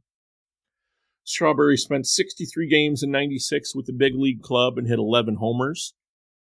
He helped the Yankees defeat the Orioles in the ALCS, hitting 3 home runs and collecting 5 RBIs, and then went on to win another World Series over the Atlanta Braves, alongside former Mets teammates David Cone and Dwight Gooden. In 1997, injuries derailed Strawberry. He played only 16 minor league games and 11 for the Yankees. For the first time in his career, he failed to hit a home run that season. And then 1998 was a bounce-back season for Daryl at the plate, as he played in over 100 games for the first time since the 1991 season. In a part-time role, he belted 24 homers, had 57 RBIs to go along with a .247 average. And for the third time in his career, he became a World Series winner, but that accomplishment was overshadowed by a diagnosis of colon cancer that kept him from playing in the World Series. In 1999, after cancer treatments, after a 140-day MLB-mandated suspension for possessing cocaine and soliciting an undercover police officer for sex. Look, let me tell you what happened there. Yeah, would you? So, it's 99, right? Were you at the Jiffy Park? No, I didn't have any popcorn. Oh, no, okay. It's 99, so, TLC's big at the time, right? And I like, tables, ladders, and chairs. I'm talking about T-Boz's Left Eye and Chili, pal. I'm talking. Okay, all right, got it. I'm talking TLC. I'm talking I'm talking pussy. All right? Pussy or pimento loaf? Which one are you, pal? Shout out to Nasty Nate and JB. They're the only two people in the world that'll understand that. But that's fine, because that's the kind of show this fucking thing is. It's a real shit box, like I said. Anyway, so I say, hey, how much is it going to cost for me to eat the three of you out from behind and have you not fart in my eye? And turns out one of them was a fucking cop. She was You're a telling me trailer. one of the She was the three T. members of TLC was a police officer? No, they just looked like TLC. They weren't really them. It was just I three see. chicks that looked like it. They were Chinese, though, not even black. But other than that, they looked exactly like them. But the one that was a cop, you know what her what? She was the T. The T stood for trailer. It was Ray Trailer's Chinese daughter. He had her in a over when he what- he was in a tour of all Japan, and fuck it. Don't worry about the timeline on it. It's an alternative universe, that kind of shit. The 37-year-old Strawberry returned to the Yankees in limited playing time. He managed only 3 home runs. However, he was able to recapture postseason glory once again when he hit a decisive 3-run home run that played a critical role in helping the Yankees sweep the Texas Rangers in the division series, then hit another homer, as then the Yankees knocked off Boston in the ALCS before moving to another World Series championship over Atlanta. When the season concluded, Strawberry retired from baseball as an 8-time All-Star with 4 World Series rings. Not a bad accomplishment for an inner-city kid from an impoverished neighborhood. After baseball, Strawberry continued to struggle with addiction and run-ins with the law. In 2000, his cancer returned, and he started chemotherapy. However, this setback was not enough to quench his desire for drugs, and he spent most of the next 3 years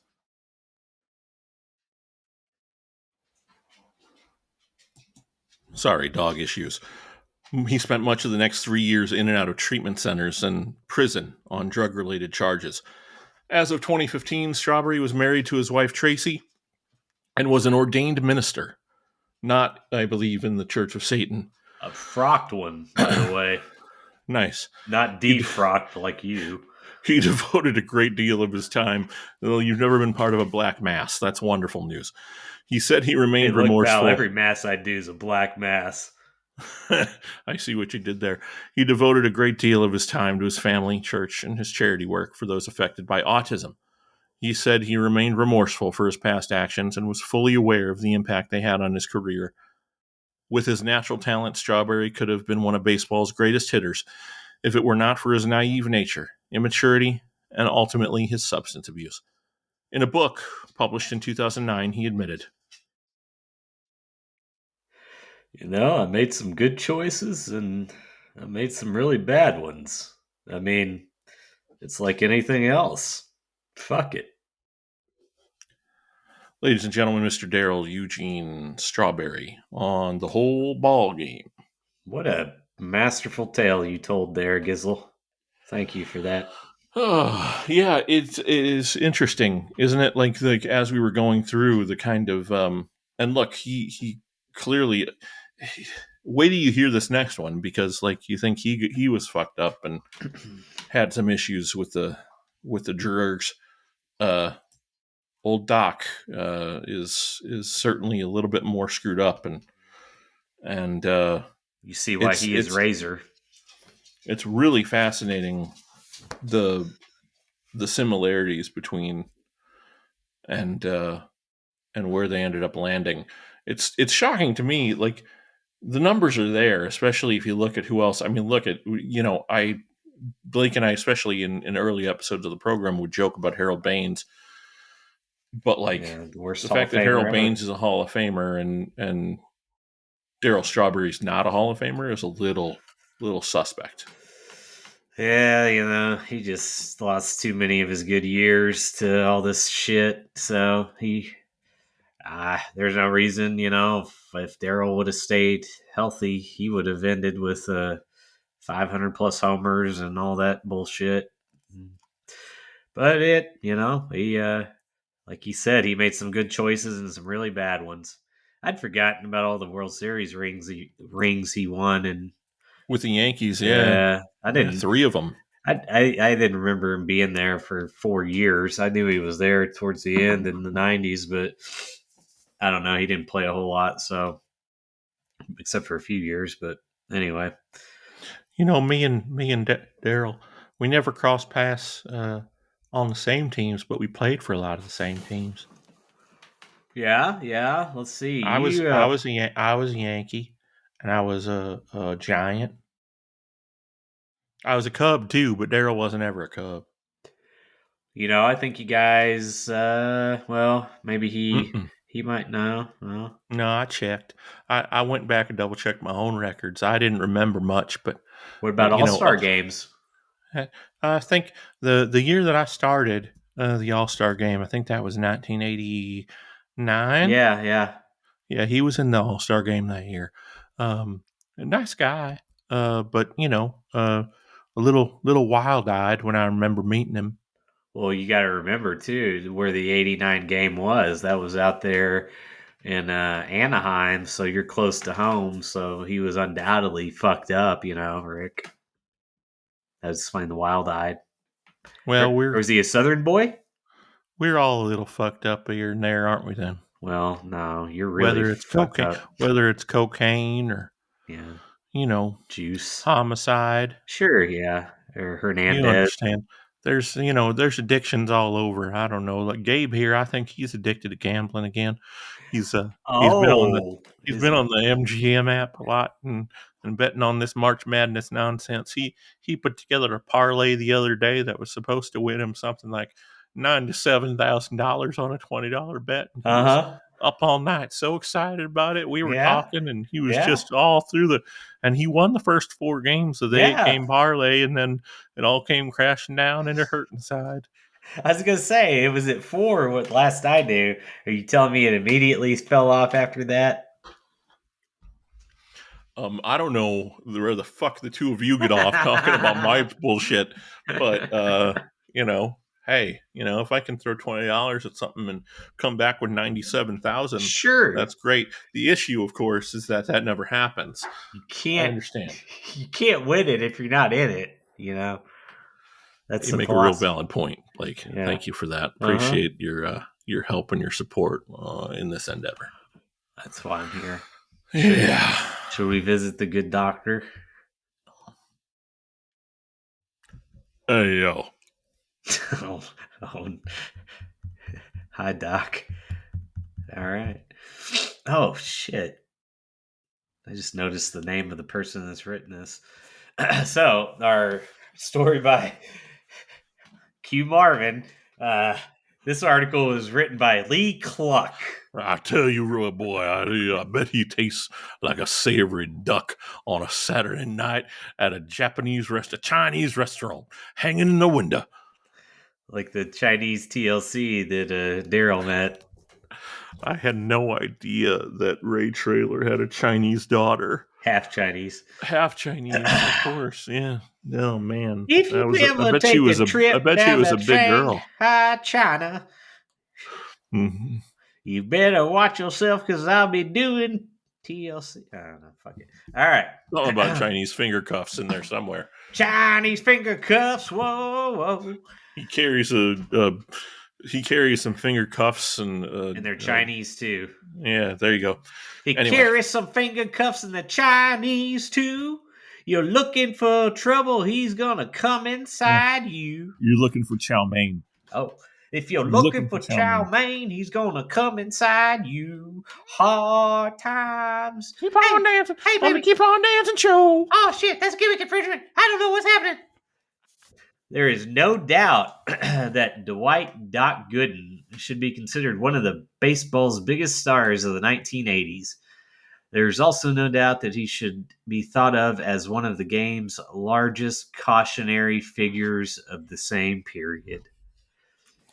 Dwight Gooden was the youngest of 3 children born to Dan and Ella Gooden on November 16th, 1964 in Tampa, Florida, where Dan, who had only a third-grade education, worked for the Cargill Corporation and coached youth baseball, while Ella, his second wife, worked in a nursing home and a pool hall.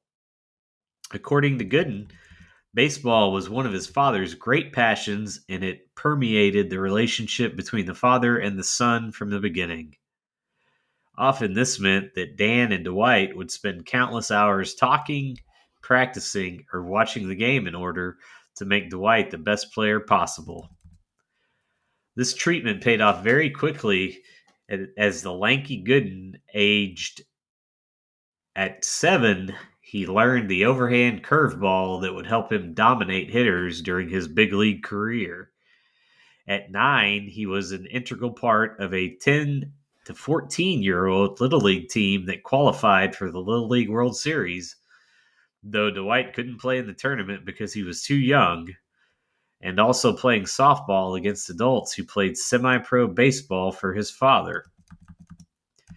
Despite this early success and what Gooden considered a fairly idyllic, nurturing childhood, his home life was also full of turmoil that would foreshadow many of the pitcher's struggles later in life. Most importantly, Gooden was exposed to a heavy dose of substance abuse. His father was a heavy drinker, adultery, and violence. This included being present the day his sister was shot 5 times by her husband, while 5-year-old Dwight played with his cousin Derek. Oh, like we were at the club, and the guy had the gun in his hand, and I'm like, Kev, come here, help me out. And before I knew it, she was gone. Still, Gooden continued to excel on the baseball diamond, eventually becoming a standout pitcher for Hillsborough High School in Tampa. He was scouted by teams including the New York Mets, Cincinnati Reds, and the Chicago Cubs. Hey, there you go, Rick. You could have had Doc on your Cubs. Hey, I'm glad you brought me up there. I appreciate it. Sure. I've been sitting here just waiting. I've been chomping at the bit. I heard Gabe walking around the house all week this week trying to get down this. Well, as you know, we've talked about this before. Razor Ramon was my favorite. Oh yeah. When I was watching the wrestling in the early '90s. And so, Sure. The fact that you're equating, one of the better African American pitchers in the history of baseball with a professional wrestler from the 1990s, I thought who better to help out in this case than a white pitcher from baseball in the 80s and the late 70s. Sure. And I've been working on it, and so I thought I would maybe help out if you're okay with it a little bit, and if Gabe wants a little break. Well, I got to tell you, Rick, I've been I'm at a loss a little bit. I'm so excited that you have decided to become more of a part of the creative endeavors here at the whole ball game, and the way you just shove your nose into it and just get right in there, whether you're wanted or not, is something to just be admired. You know that, and you live on a couch or behind a couch. I'm sorry, but you don't stop, and you don't let that define you, and I appreciate that. So yes. Well, look, at 75 years young, Yeah. you've got to keep on going every day. You thought I was going somewhere else with that, didn't you? I know you did. I was gonna say this gimmick infringement, motherfucker. I listen to the program, and I love Jimmy's eyes. But anyway, I'm gonna wear especially my glasses. when he's got his glasses off, it makes me it makes me feel some certain kind of way. Anyway, so before we get into, there doesn't seem like there's a lot of quotes in this one so that I'm going to have a lot of chance, but certainly I'm going to play the part here. Okay, yeah. Of Doc. But Well. Here, I've been working on this one all week for you. So Here we go. You ready? Here. Say hello to the bad guy. Oh, that's wonderful, Rick. You're very good. Thank you. You can tell that you watched a lot of that '90s wrestling with your dad, like we were talking about earlier. Yeah, we sure did. Oh man, Razor and the Faces yeah, of Fear. yeah. Yeah. When they were on. I mean, eventually we, Mm-hmm. Saturday night, uh, WCW Saturday night wasn't the one to watch no more. We Sure. would be Yeah. watching on Monday evenings, and Right. Razor we didn't makes the really. jump. It wasn't quite as easy a transition, right? You Right. got to Yeah. wait 2.5 days to get your wrestling fix after a Sure. good juicing. Uh huh. Not the Uh, same, but so what we would oftentimes do is we would cut on the girls for 2 days before letting them go entirely. So we spread that adrenaline out a couple of days so that we could have a proper come down on watching the wrestling show.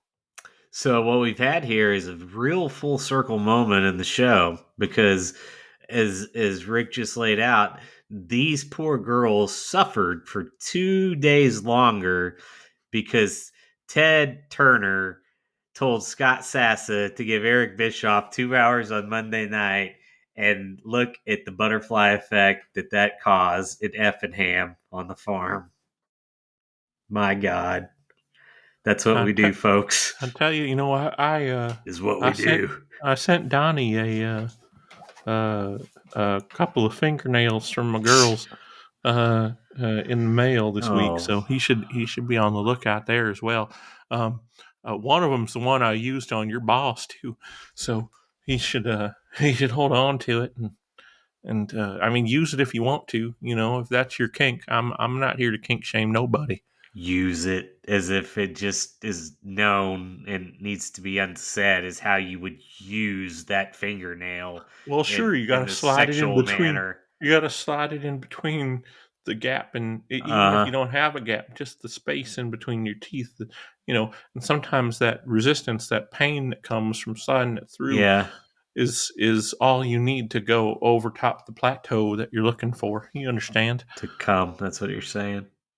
Well, I mean, I don't like to be quite as vulgar as all that, but Sure, sure, no. Why yeah, would you be vulgar? You're just hmm juicing girls. That's right. that's right, that's Okay, right. let's get back to your All story, right, thank you. Chico. Thanks for letting me be part of it. Yeah, Okay. yeah.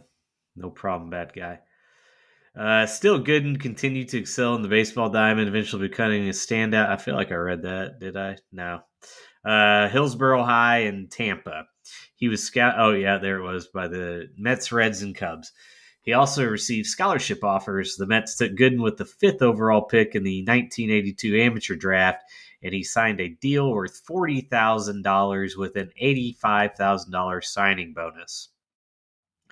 Like most prospects, Gooden started out in the low minors. In this case, the 17-year-old Gooden was assigned to Kingsport in the rookie level Appalachian League, and after just 2 starts, was promoted to Little Falls in the Class A New York Penn League. Overall, he went 5-5 with a 2.75 ERA and 11 starts, and was promoted to Lynchburg in the High Class A Carolina League for 1983. This is where I met Daryl. What about his other brother, Daryl? Daryl and I thought of ourselves as outsiders. Oh, yeah. Great.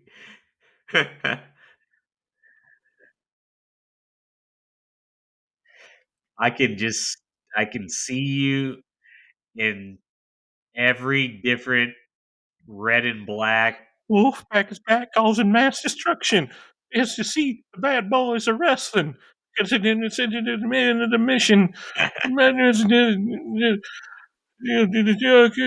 Wolfpack, they prove a point. Believe that. Yeah, that's a good song. I Don't turn can. your back on the wolf pack. You might wind up in a body bag or on Rick's table. Rick's dad's table.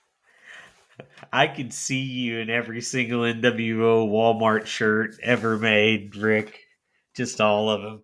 Just hanging off of you somehow, even as big as you are. There's still like 3 times too Well, I'd big. always buy a 5X, you understand? That's the place to get it. At Lynchburg, it looked as if Gooden's progress may have stalled. Like most young pitchers, he tried to survive purely on his fastball and was beaten around by the more advanced hitters. At that point, Gooden said it took the tutoring of his pitching coach, John Cumberland, to get him back on track, brother, by teaching him to set up hitters by throwing outside. From that point on, Gooden was dominant on the mound. Off the field, a number of incidents foreshadowed the problems he would face later in his career. At Lynchburg, Gooden became a frequent drinker. Well, how about that? Wonder what he was drinking. At the time, he thought this was a normal part of being a young professional. However, when he missed a bus after partying with teammate Daryl Strawberry, the Mets brass became concerned for the young righty. I mean, we were outsiders. Yeah, you were. That's right.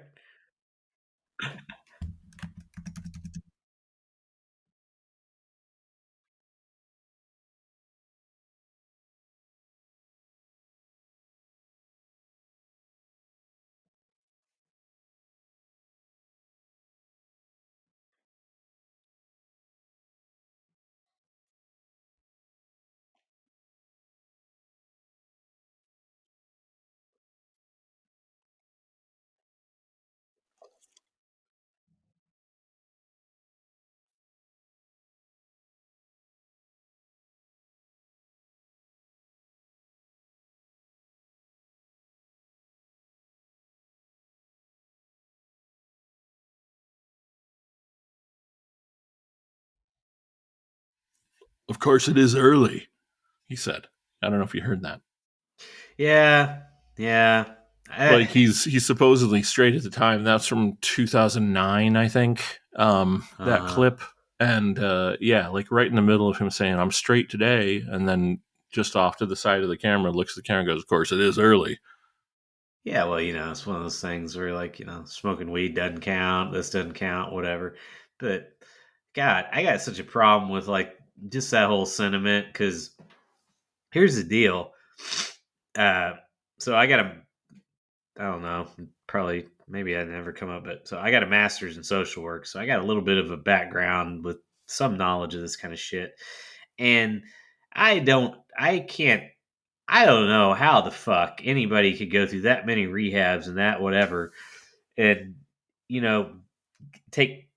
said the last 2 or 3 were different, but for it to take 8, 9, 10 rehabs before you figured out about the whole treating the root cause and all this, like, what are you doing? Just going someplace and getting like fucking antabuse or something? Like, cause it just sounds like such horse shit. There's like just these little, like, pieces of truth in there. And well, look, that's interesting because of what I'm going through currently with my brother. It's the same concept, right? Is like, yeah, maybe you're right. Like, for some, this doesn't apply to Scott Hall because he was at least in the wrestling era of his life, and I think that's what caused most of this problem anyway. He was never in danger of being homeless.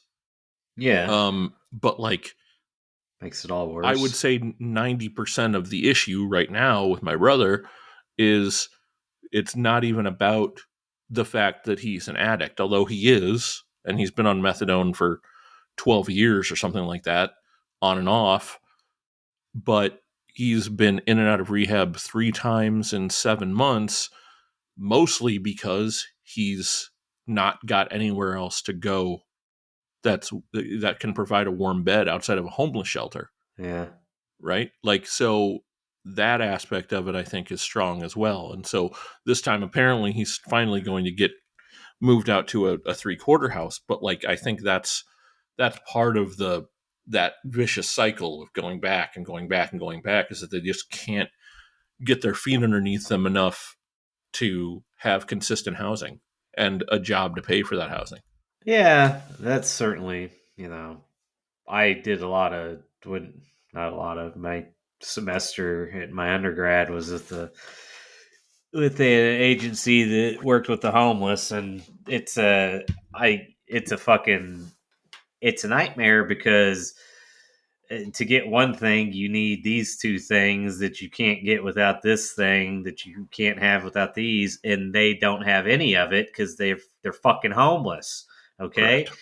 like it's so yeah, like trying to navigate that is a nightmare in and of itself because like you try to figure out how to get somebody their ID or whatever, their birth certificate, or they need this or that, and it's just Yeah, I mean, all of this comes back again to the bullshit, this full circle bullshit that we're dealing with now. With something as simple as, you know, people going on Twitter and complaining about how anybody could possibly um, be against the idea of having to show ID at the polls, right? Like, because they have no forethought or right. ability to think about any situation that isn't their own situation, Yep. right? The reason the laws are in place that say you don't have to bring your ID with you to the polling place is because that is tantamount to a poll tax, because it costs money not just to go and get an ID, but to get to the DMV, to leave your house, it's discriminatory against people who aren't homed. Yeah, no, they don't think about anything like that. No. They don't. Fucking half of the shit in the world doesn't even cross their mind because the only thing you really need to know is that you don't fucking know everything, and everything. There are things out there that don't affect you that you don't even fucking know or understand, and that's not for you to know or understand. So just sit that the fuck out and maybe listen to the person that it is. Uh, anyway, the Yeah. point being, I was like, I just can't. I mean, maybe it's a product of the time or whatever too, but he's going to rehab like even in the 2000s and shit. I can't see any fucking place that they would get sent to that wouldn't understand right off the bat that like what you're doing is you got to treat the root cause or nothing's gonna work. And that's what just didn't jive to me. Like where the fuck are these guys going or whatever. But also it's Scott Hall, so who the fuck's probably Yeah, half he's of lying. it's horse shit. Yeah, I mean, there's that. that does change it. So let's see. Despite these problems, the future was bright for Gooden at Lynchburg. He finished the season 19-4 and struck out 300 hitters in 191 innings. That's nuts. This earned him a promotion to AAA Tidewater in time for the International League playoffs. Gooden got 2 starts for manager Davey Johnson's team. The first was a loss to Columbus in the semifinals. Gooden then started the decisive game in the playoff finals and defeated the Richmond Braves 6-1 to win the International League title. Gooden finished his season by pitching a complete game win against Denver as Tidewater won the AAA World Series, a round-robin event. The biggest event that propelled Gooden's career coming into 1984 occurred off the field. The 1983 Mets went through 2 managers, the aforementioned George Bamberger and Frank Howard, and finished 6th in the NL East. General manager Frank Cashin embarked on a rebuilding. At the heart of the rebuild was the core of the 1983 Tidewater team, including manager Davey Johnson and playoff call-up Dwight Gooden. As for whether he felt he belonged at the big league level, Gooden was up and down on the idea. He made his major league debut on April 7th at the Houston Astrodome. That's my fucking anniversary. How about that? How about it? Hey, they introduced me. They talked about round robin. There's a girl that used to live in Lynchburg. We called her round robin. No doubt. She would, a lot of the times, we'd hang out after games and we'd go down the street. There's a strip club called Lickety Splits. We'd end up there, and round robin was a dancer there. Little overweight, but Sure. Had a dump truck on her, right? Because she's round. She'd back her ass into my face, and pretty regularly would fart right in my eyeballs. Oh no. And well, I bet you didn't know you can actually build up a tolerance to pink eye. It's crazy. I don't get it anymore. My wife here in well, no, I'm Doc Gooden. I'm not Scott Hall. So I'm still alive. My wife farts on my face regularly. It's great. It sounds like it. I can't Another believe win for the good guys. I can't believe Daryl didn't tell me about it. He wants to make sure that you know all the facts, like that medical one about the tolerance to the pink eye seemed like something. Hey, yo. Daryl's a bullshitter, and we both know it. He'll tell you the same thing, I promise. It's early, though. You know, Scott died. Oh, wait, no, Doc died. What? However, Gooden was a little unsure of his pending success after a rough. Oh, wait, no. He made his major league debut April 7th at the Astrodome and won, surrendering 1 run in 5 innings and striking out 5. After the game, Gooden told his father he felt he would win a lot of games at the big league level if he. What a weird place for fucking. At a big league level if he continued to pitch the way he did that day. However, Gooden was a little unsure of his impending. Oh, Clucky boy here. He's not the best writer, is he? That's right. That'll get cut out. Probably. Gooden was a little. I becocked for those of you that were unsure. It was impending. There it is. After a rough outing at his next start against the Chicago Cubs at Wrigley Field, he pitched 3 1/3 innings and gave up 6 runs. This time, he told his father that he may not be ready yet for life in the big leagues. Luckily for the Mets, Gooden was wrong. During the rest of 1984, the young right-hander dominated the National League on the way to a 17-9 record with a 2.60 ERA. His weapon of choice, the strikeout. During his rookie season, Gooden averaged 11.4 strikeouts for 9 innings and struck out a total of 276. Fans in the media took to calling him Dr. K or Doc. His performance earned him Rookie of the Year honors in the National League. In 1985, Gooden was even better. He continued to rack up wins and strikeouts. He would go 18-1 during one stretch of the season and ended that season 24-4, mowing down hitters with an overpowering fastball and devastating curveball.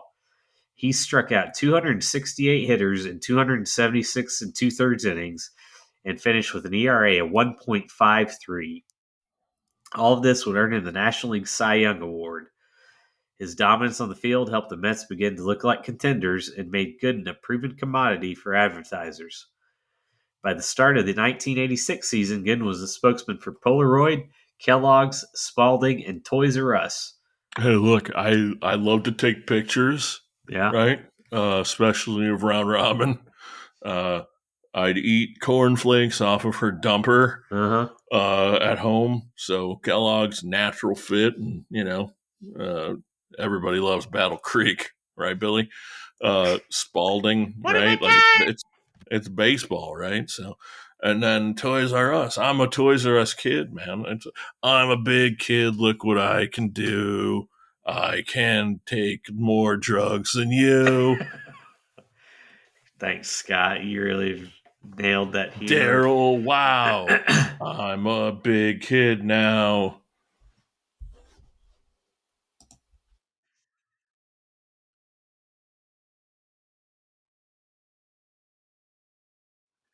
Hey, you like my G-Unit t-shirt? I do, and I also like how you have your bandana tied in a knot on the front of your head. It's just over to the left-hand side. Yeah, it's at an angle. That's the Crip side. You understand? Well, you guys were listening to Pac back then, right? Yeah, that's right. You need to understand, people, that this lean that Gabe has done as he's answering this question of, yeah, that's right. Like he's waiting to jumping off point here and he's gonna lace me with something. So, what can you tell me The about only thing I lace is fentanyl in my Coke, bro. what about your Kool-Aid? Orale, viva la raza. Vis-a-vis. By Gooden's admission during the 1985 season, he began to sample the nightlife of Major League Baseball with the help of some of his Mets teammates. For Gooden, who was 20 at the time, this meant a continuation of his heavy drinking. Then, while in Tampa, fucking T-Town, after the season, Gooden experimented with cocaine. Right down A1A, right? You could drive all the way from Tampa down to Daytona. And that's where all the good Coke was. There's this old school High court that's right there off of A1A in Daytona, real near to actually Port Orange. Uh, and there's a bunch of dudes that would line up outside the highlight courts, and they'd sell Coke to the old men, the old Cuban dudes that went to go see highlight. And those Cuban guys, they were serious enough about the drugs that nobody was going to sell them like fucked up dope, right? So Dwight and I would go there on the way down to Dayton.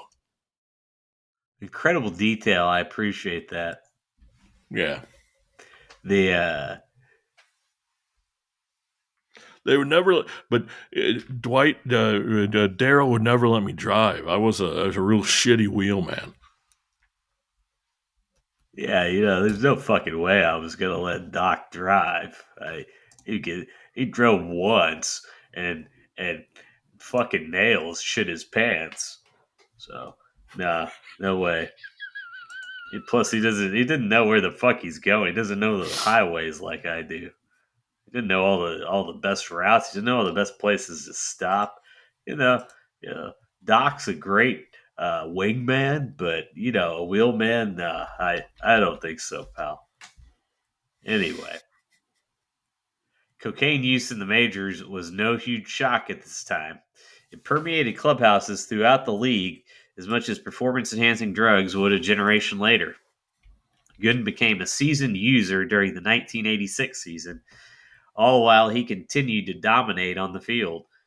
In 1986, he went 17-6, struck out 200 hitters, and led the Mets to the National League pennant, all while falling deeper into drug addiction amidst the party atmosphere that was the 1986 Mets.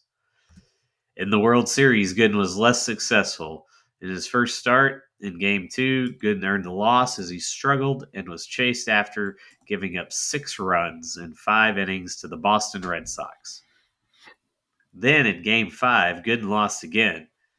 This time he gave up 4 runs in 4 innings. Still, 4 nights later, the Mets won the World Series, and Gooden celebrated by doing cocaine until the sun came up. I mean, what else is there to do, right? We drove up to Canada. I mean, it was a hell of a celebration.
Gooden's drug use continued in the off-season. He began to have troubles at home despite fathering his first child, Dwight Gooden Jr. Rumors of his drug use spread like wildfire throughout baseball in his hometown of Tampa. All of this led Gooden to suggest that he would submit to a drug test to quell the talk. Gooden was arrested later in the offseason in Tampa. Then, early in 1987 spring training, he failed a test for cocaine. At the Mets' urging, he entered the the Wayland Smithers Alcoholism and Rehabilitation. Smithers! Get in the moose. Talking baseball, Maine to San Diego. Daryl. Mm-hmm. Rehabilitation Center in New York City. New York City? Get a rope. This first stint in rehab cost Gooden the first 2 months of the 87 season and did not cure him of his addiction. No. Off the field. As we know, it took 12 times anyway, so. Yeah. He finally got there. Off the field, by his own admission, he continued to drink throughout the 87 season, though he did stop using cocaine for a prolonged period. On the field, Gooden was still the dominant pitcher the Mets had counted on since 1984. In 25 starts, he went 15-7 with an ERA of 3.21 while striking out 148. Gooden was also on form through the end of the 80s, though there were signs that all the innings and possibly the hard living were catching up with him. In 1988, with still a strong Mets squad, Gooden stayed clean and was 18-9 with a 3.19 ERA as the Mets won the NL East. He was still off cocaine in 1989, though he missed 2 months with his shoulder injury and made only 17 starts. As the 1990s opened, there was a changing of guard with the Mets. Gone or about to be so were many of the key players from the playoff runs of 86 to 89. Gooden, however, was in great shape and pitched like it. In 1990, he went 19-7 while striking out 223 in 232 innings. His number fell off the next 3 seasons, though he remained somewhat sober. That changed in 1994. Well, didn't it? Didn't a lot of things change in 94, Doc? Yeah, well, it's that day at Wrigley Field, you guys covered it already. There's not really much to say about it, but yeah, that was Harry's game, right? Harry was. Hey, there he is. There's a reason I wanted to take part in the program today. I knew it. I knew you were going to bring up the Tuffy game. Yep, that was our. That was where we met you for the first time, wasn't it, Harry? It's true. Hey, I was happy to bring myself along to the ball game. I got to tell you though, I've been listening to this guy talk about all of his exploits of drugs and alcohol abuse, and I got to tell you, what a hero, what a champion he is. You big fan of that? I was big fan of. Look, at the end of the day, we're only around on this rock for a short amount of time, and you got to make the most of it. You understand? Sure, but see, hot dogs and beer, right? It's just my drug of choice, right? No, I get that. Whether it's hot dogs and beer or cocaine and barbiturates, sure, doesn't really matter, does it? No, it doesn't. But what I was going to say is, I thought you were going to find issue with these men and the way that they let their predilections get out of hand, whereas now, I mean, look, at the end of the day, you got to be a man. You got to take control of your addictions and hold on to them, make them work for you, right? As opposed to working actively against you, the way these two men have, and then make jokes about it for some reason. Sure. I make jokes about my addictions because I have that shit under control, like Gabe does with the gambling, Right. And as long as you keep your eyes closed, it all works, right? What do you think? I don't got my glasses handy. I don't know what to tell you. Oh, you're just... It's close my eyes or shake my head, and you make fun of me either way. So why don't you tell your story walking, motherfucker? Hey, don't talk to me like I'm stony. I got to tell you, Harry, though, I always appreciate you as Stony more than... I hate hearing Hawk call him Stone Pony. Why does he call him Stone Pony? Well, I think it's because Hawk Harrelson's a dumb bitch, frankly. Okay. Yeah. I Great. mean, he spent so much time with Wimpy, and Wimpy got raped so many times that he's got to call him Stone Pony because what was he can't call him Wimpy, because Stony. If a man tried to rape Stony would have him strung up before he could say what. That's true. That's a good point. I didn't really put that spin on it. All right, I'm gonna read about the Tuffy game. Okay, Harry. Hey, get to it, pal. All right, thank you.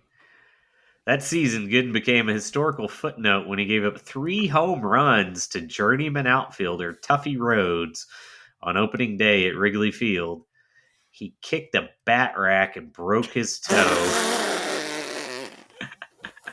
The injury. Oh, God. This is the most pathetic sentence I've ever read. The injury required a rehab assignment, and during that time, Gooden began using cocaine again. Hey, have you ever broken your toe? I hope you just started doing it because you were bored and not like for pain management. No, man, it's not a joke. Like you can make fun of me all you want, but outside of tooth pain, man, you break a toe. What's the doctor gonna do? Put a cast on your toe? No, you just gotta suffer through that shit, man. And the cocaine helped the pain. I don't know what to tell you. I know my little girl tore my pinky ligament, and it's still like 6 months later, and it's not right. I understand that. It doesn't bend at the end anymore. That's fine. We're not the same. No, we sure not. We sure not. You not like us.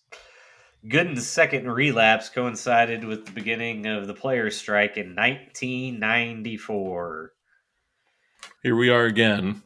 While at home, he continued to use cocaine in his room while his wife and children were in the house. Gooden failed another drug test and was suspended for all of the 95 season.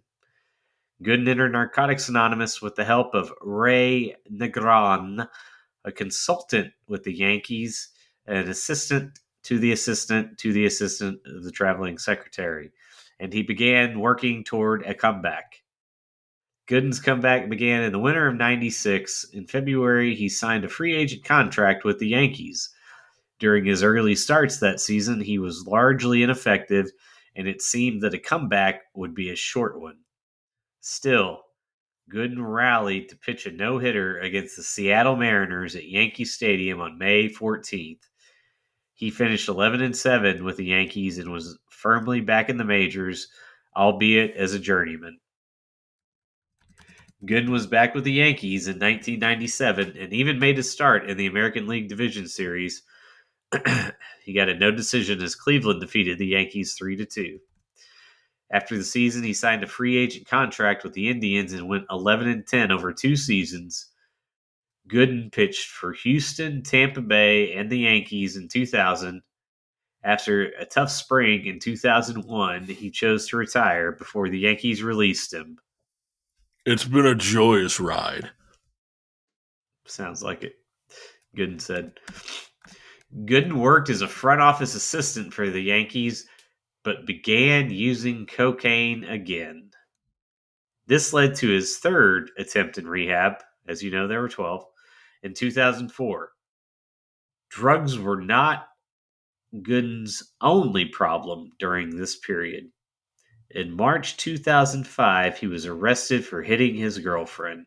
Robin. Not Dana. At which Round point... Robin.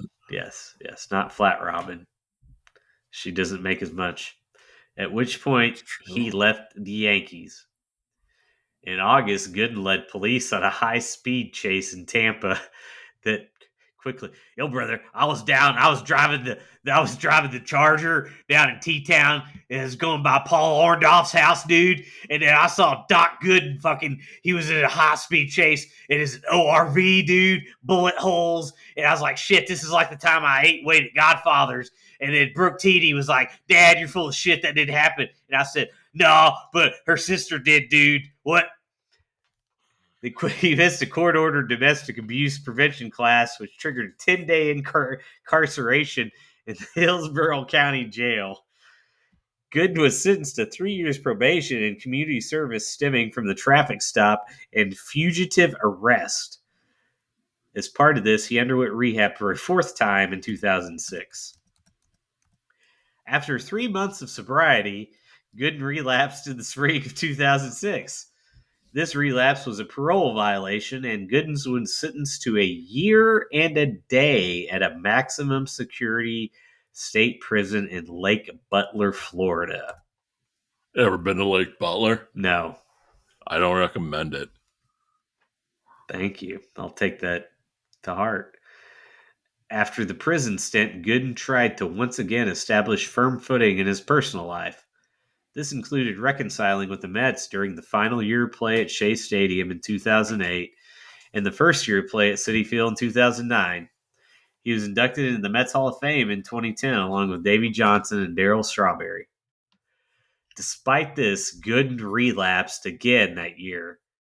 A string of erratic behavior followed, and Gooden was arrested on a litany of charges, including child endangerment in New Jersey when he operated his vehicle under the influence of cocaine and Ambien with his son Dylan in the car. Well, he should have been fine then. It's fucking, Doc. That's just Doc being balanced. The cocaine and the Ambien. That's what we call Dwight. That arrest led to more spiraling behavior, and Gooden was a recluse for much of the summer of 2010 while living in a hotel in New Jersey. Then, with the help of his Narcotics Anonymous sponsor, Gooden attempted to reclaim his life. He appeared on TV's Celebrity Rehab. Gooden continued treatment in Bergen County, New Jersey, and in 2011 was placed on 5-year special probation in 2011 on charges stemming from his last arrest. Hey, that Dr. Drew guy. Oh boy, he was the guy on Celebrity Rehab. I liked him. Go I've figure. seen him lately though. I don't know what the hell happened to that guy. Like he's like turned full on like Dr. Oz conspiracy theorist dude. Like I don't know if you saw him on Twitter or what, but like he's out there talking about COVID not being real, and he got all Republican and shit. And I don't know. I think it's like Adam Carolla's money's just like warped his fucking brain. I was gonna say, you think Corolla had anything to do with that? He's had everything to do with it. Corolla built something for himself, right? Like, and congratulations to you, right? You built a studio and you got podcasts. That's good for you. And he's got his buddy along with him, and he seems to have thrown the entirety of his morality out the window. Just to make a quick buck, which is real fucking disappointing, especially for a kid who used to listen to Loveline. I'm sure you used to jack off to it, didn't you? All the time. Fuck it. Yeah, fuck it, right. That's right. It's like anything else. That's what we say. You know who Corolla is to me?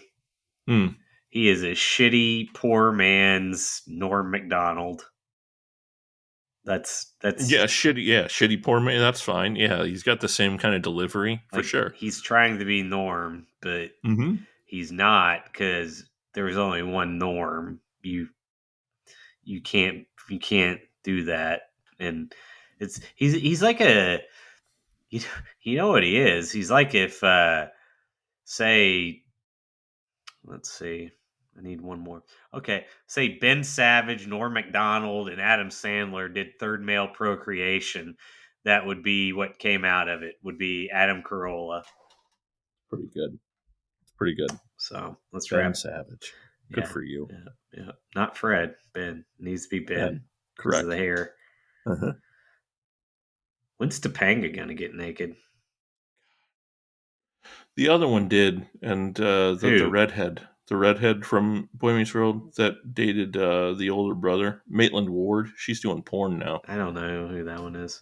Yeah, it's later on in the run. You probably weren't watching anymore. I remember when Sean gets the girlfriend and they have to go 90s with it, do the Jungle Fever. The black girl, yeah. She's crazy.